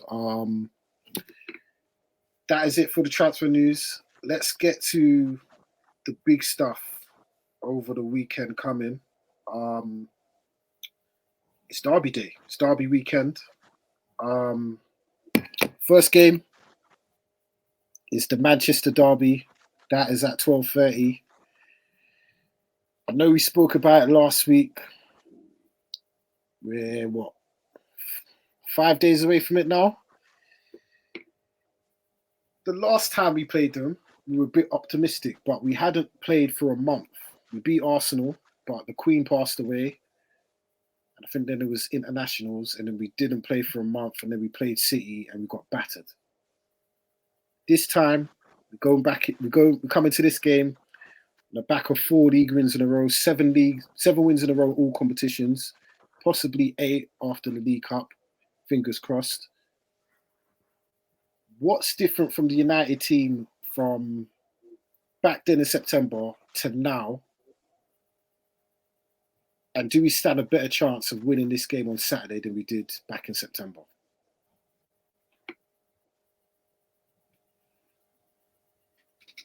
We're more of a team where everybody understands their role more. We're more of a unit. We're more collective. And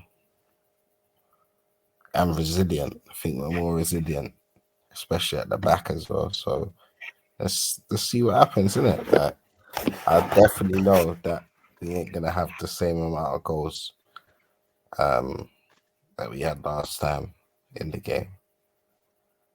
I think it's gonna be tight. I think it's gonna be a tight game, but a well-fought game by both teams, to be fair. Ronaldo, what's your thoughts?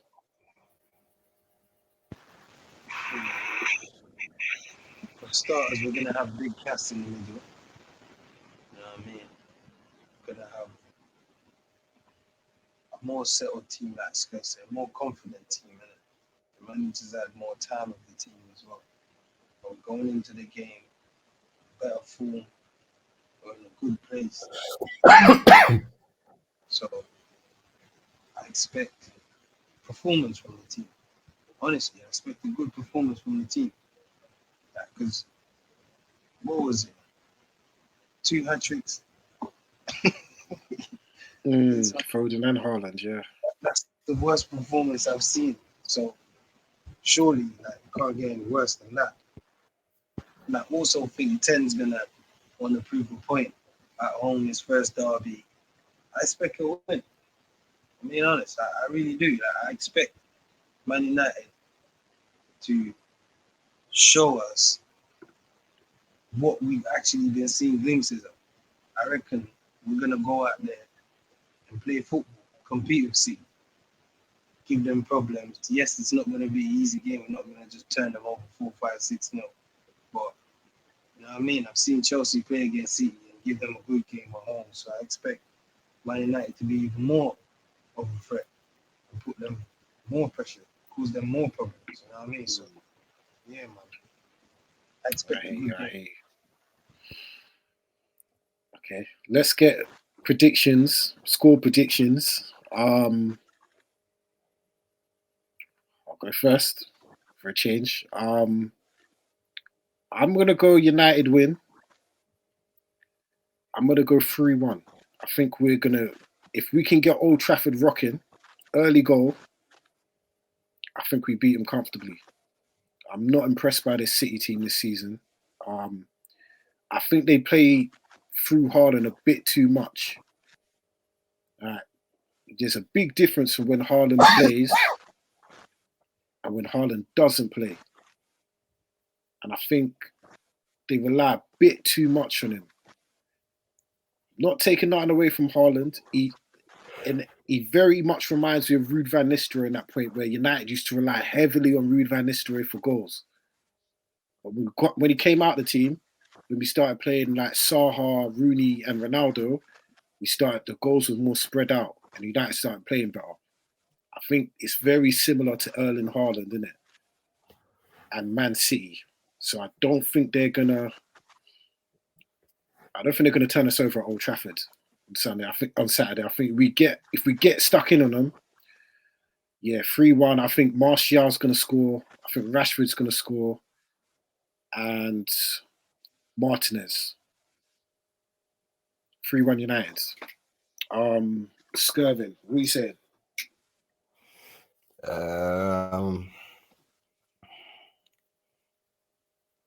I'm going 2-1 United. I'm going for the win, man.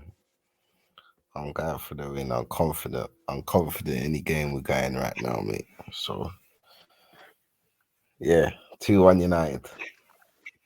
All right. Ronaldo, you saying full house? Yeah, I'm going 3-2. Classic. Classic shootout. Man United on the count.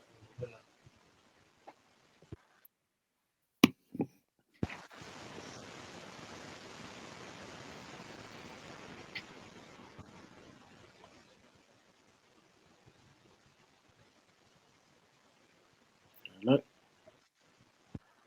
Yo. Ronaldo cut out. No, can you hear me? Yeah, I can hear you now. Yeah, man. I'm going 3-2 minutes. 3-2. Yeah, man. Classic. United on the count. All right. The other side of the divide, the other side of the country, really. Big game. Other side of the title race, really. Arsenal go to Tottenham on Sunday, the North London derby. Ain't going to dive in too much into it just due to time. We'll just go for the score predictions. Do Arsenal do the double over Tottenham, or do Tottenham right the wrongs from their previous North London derby earlier in the season and get the 3 points? Tottenham 2-1. Hope they do. You say 2-1. Yeah. Hope they do. You know what? I'm gonna go Tottenham. I'm gonna go Tottenham.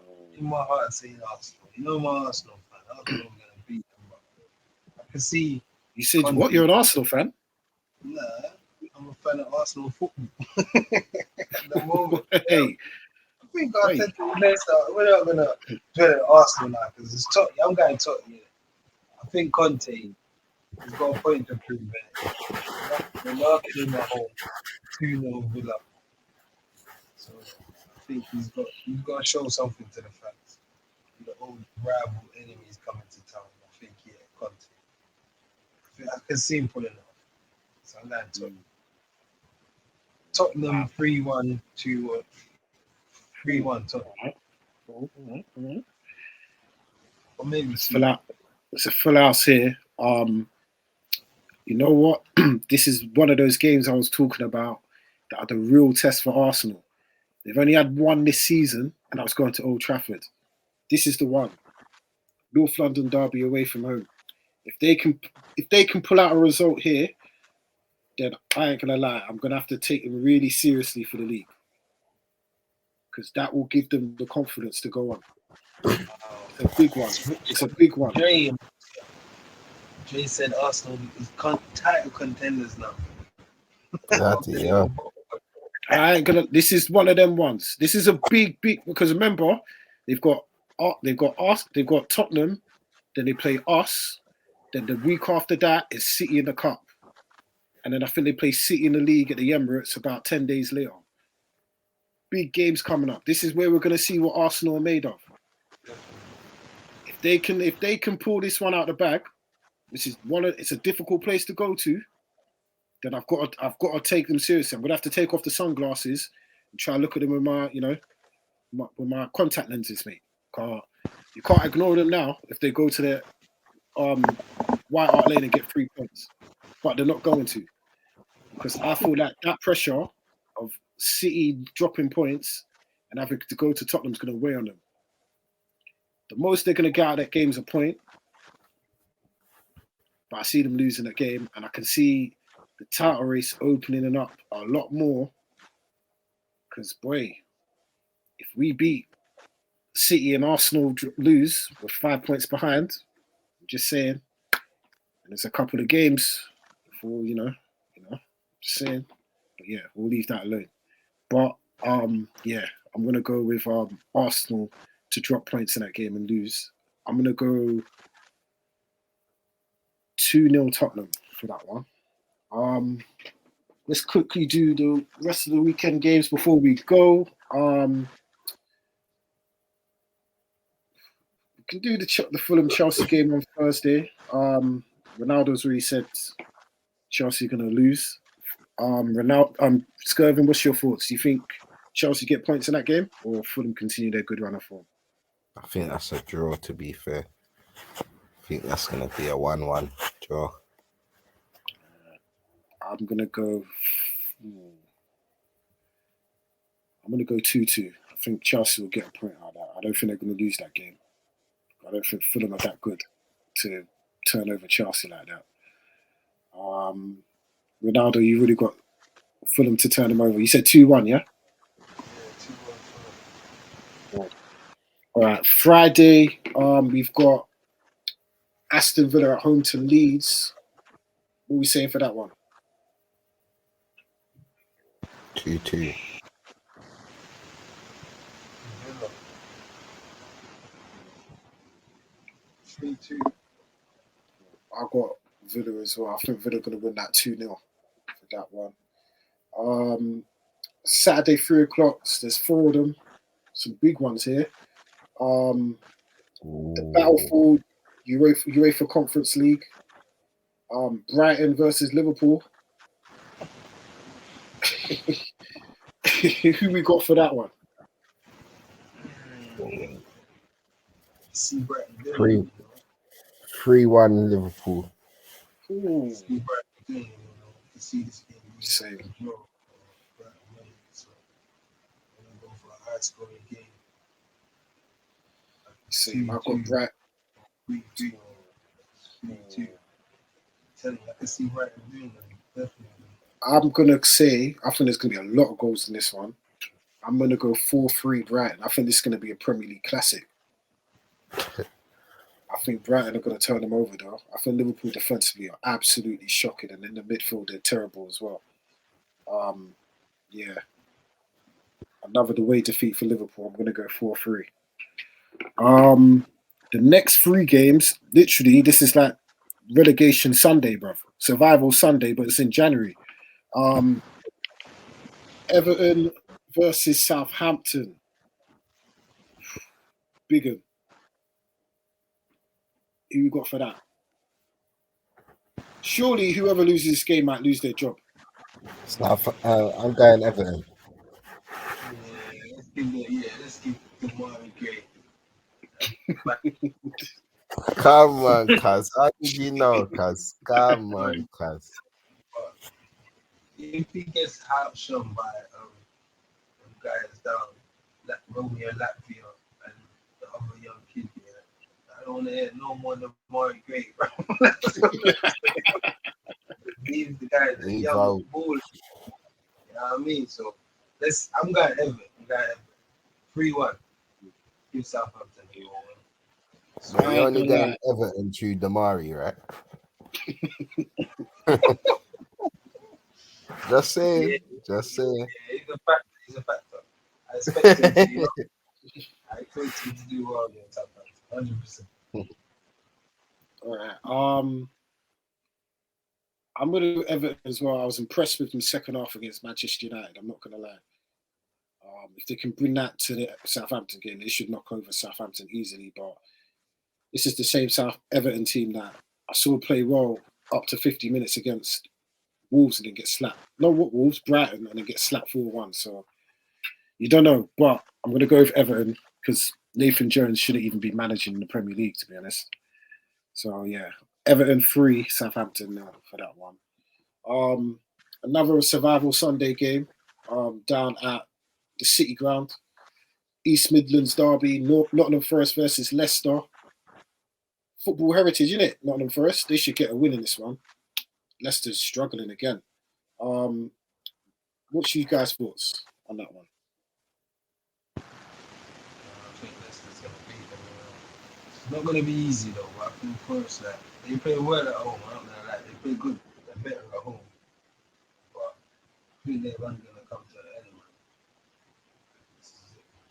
Leicester need points. So, I don't know. I think Leicester 2-1. Okay. We'll see you, Skervin.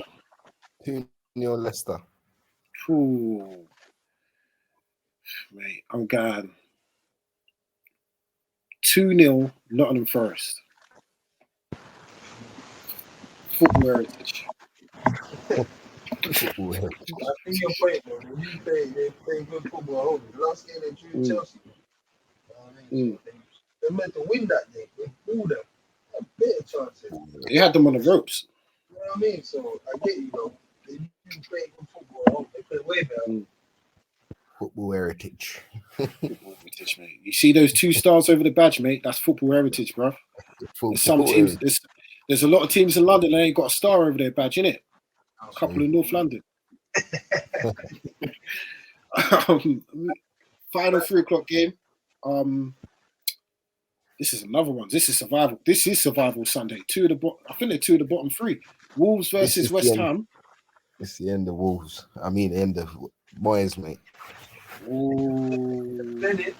lot of people doing this Moyes whatever crap. I told you that he's dead. Hey, wait.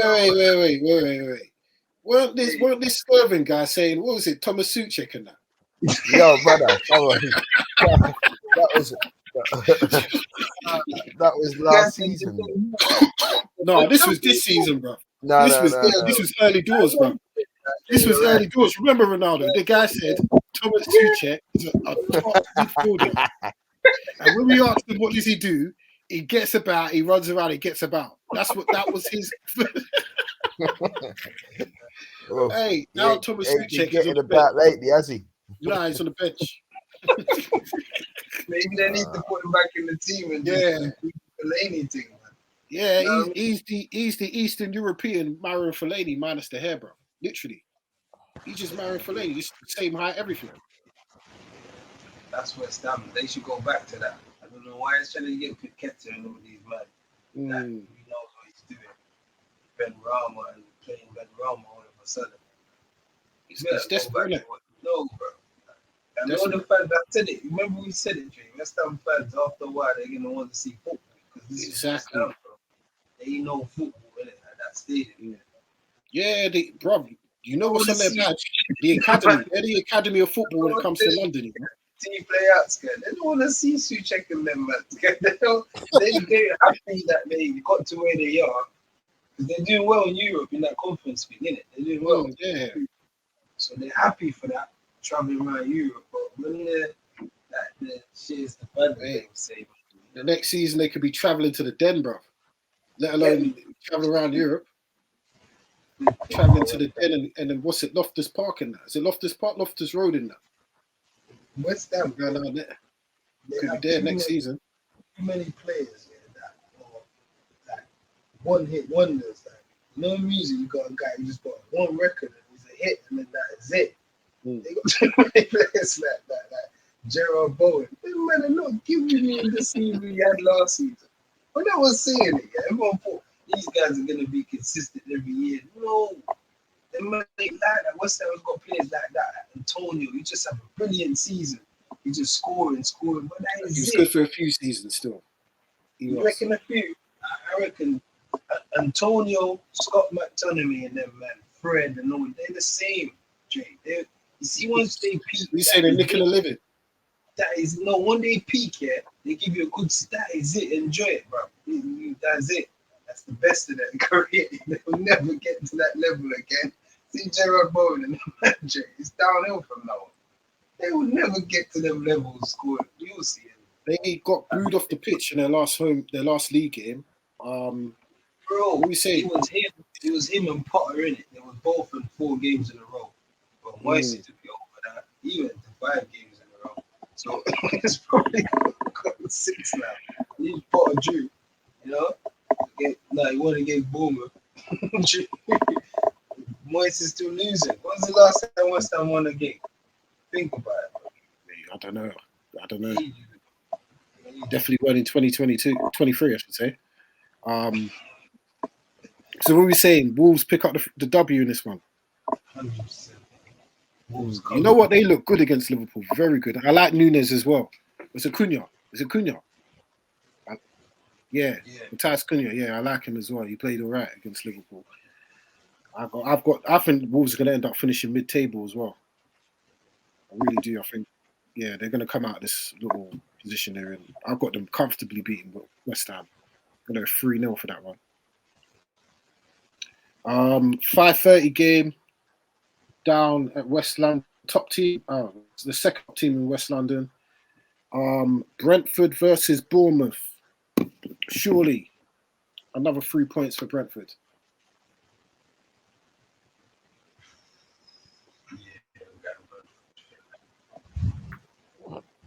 No Tony, they beat Liverpool.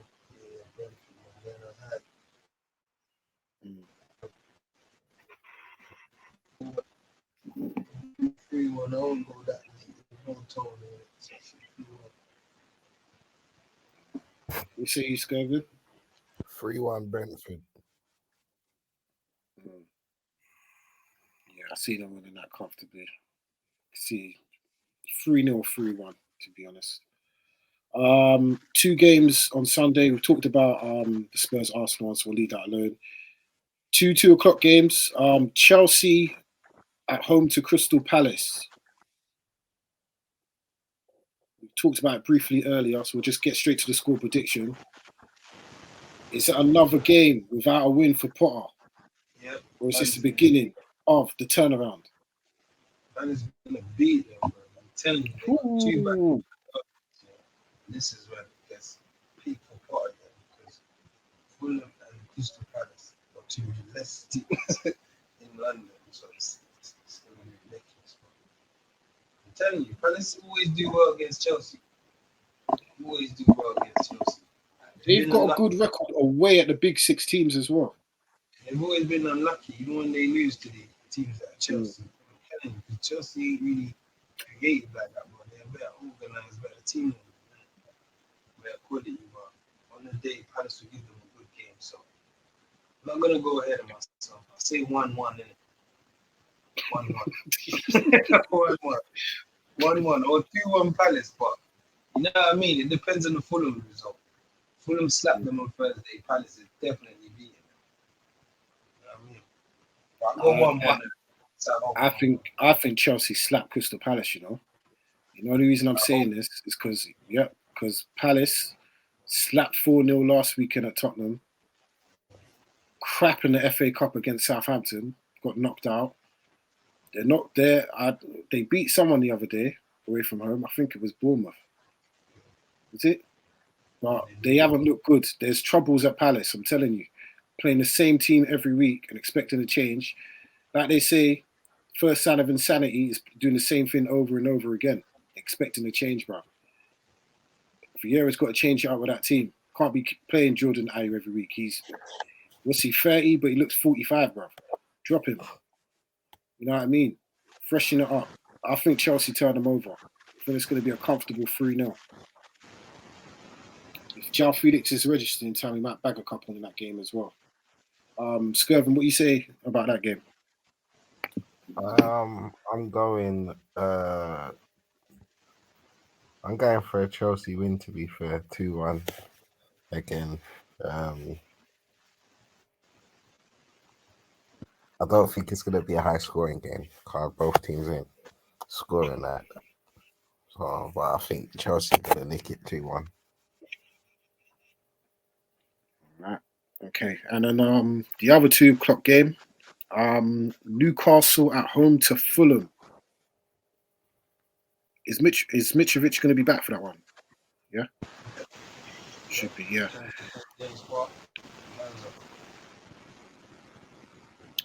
Out of the FA Cup at the weekend, Newcastle to Sheffield Wednesday.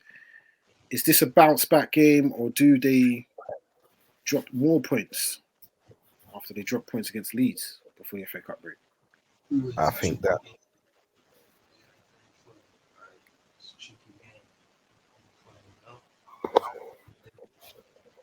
If they don't come up to this game, they'll lose it. I can't see Fulham winning. So much as I hate Fulham, let them leave Newcastle.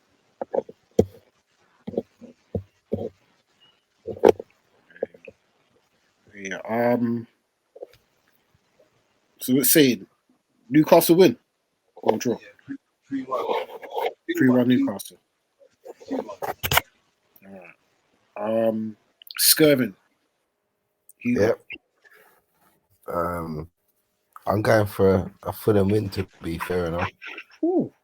Yeah, I'm going for them. I think you know that you're expecting for Arsenal's wheels to drop off. Yeah, I think it's about time Newcastle's wheels drop off, fella.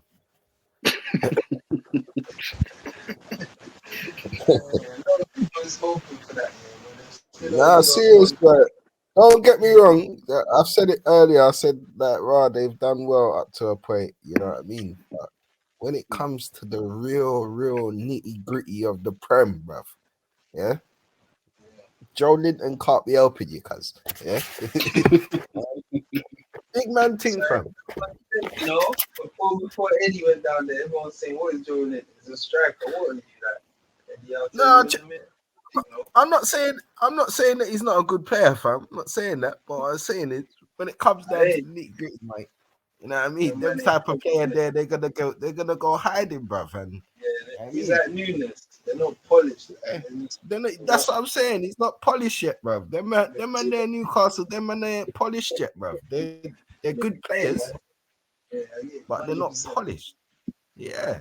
So you see the header against Arsenal, free header. I don't know what he was doing. Yeah. Look, that did there for win the game. If the man score like a 2 point, that in a brother. No, even the keeper's looking at Ramsdale's looking at wait to pick the ball like the net. Man. And the wickedest thing is, he didn't even look shocked that he missed it, because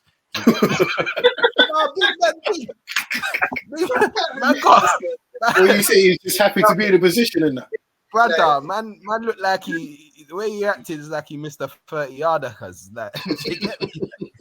Yeah, he's expected to miss. I know what's going to say. Yeah, cuz. So, yeah, I mean, I'm going for Fulham, bruv. I'm back in Fulham, bruv. I'm gonna go. Oh, what score you've got? I'm gonna go 2-1 Fulham, brother. I love a 2-1. You know, I love a 2-1. Yeah. I'm gonna go draw. You know, I'm gonna go Desmond 2-2. I think I think Newcastle. I'm not gonna say Wolves have fallen off. Those last two results, the draw against Leeds and getting knocked out of the FA Cup to League One Sheffield Wednesday, that's damaging. And they're expected to win against Fulham, and I don't think they've got it in them. I don't think they've got the minerals to bounce back in this game. They've only lost one game, Jay. In the draw especially. Yeah, I think they're going to draw. I don't think they're going to lose. I think it's going to be a 2-2. But yeah, I think this is the little blip in the road for them. They will bounce back 100%, but this is the little blip. I don't see. I think this is going to end up being a great weekend for Manchester United, bro. I'm telling you. All the top teams above us are going to drop points. I can see it. But please, listeners, leave a comment in the section below. Let us know what you think about our weekend predictions and come up with your own predictions as well. That rounds it up for another episode of For the Love of the Game. Bit of a long one, but it's glad to have everyone finish the episode. Skervin, it's good to have you finish the episode. Cheers, fella. It's good, mate. You know, you've lasted longer than Martial, bruv. That ain't hard, mate. Any final words before we go, lads?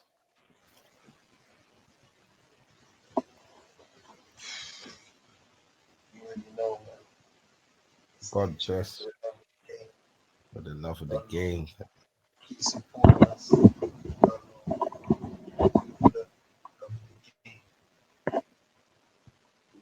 Always. Don't forget to like, share, subscribe. Leave a comment in the comment section as well. We'll be back next week. Hopefully, with a big. Hopefully, we're going to be talking a lot of smack next week if we do our job this week. I'm telling you, if United do our job this week, we're going to be talking a lot of smack on the next episode. I'm telling you.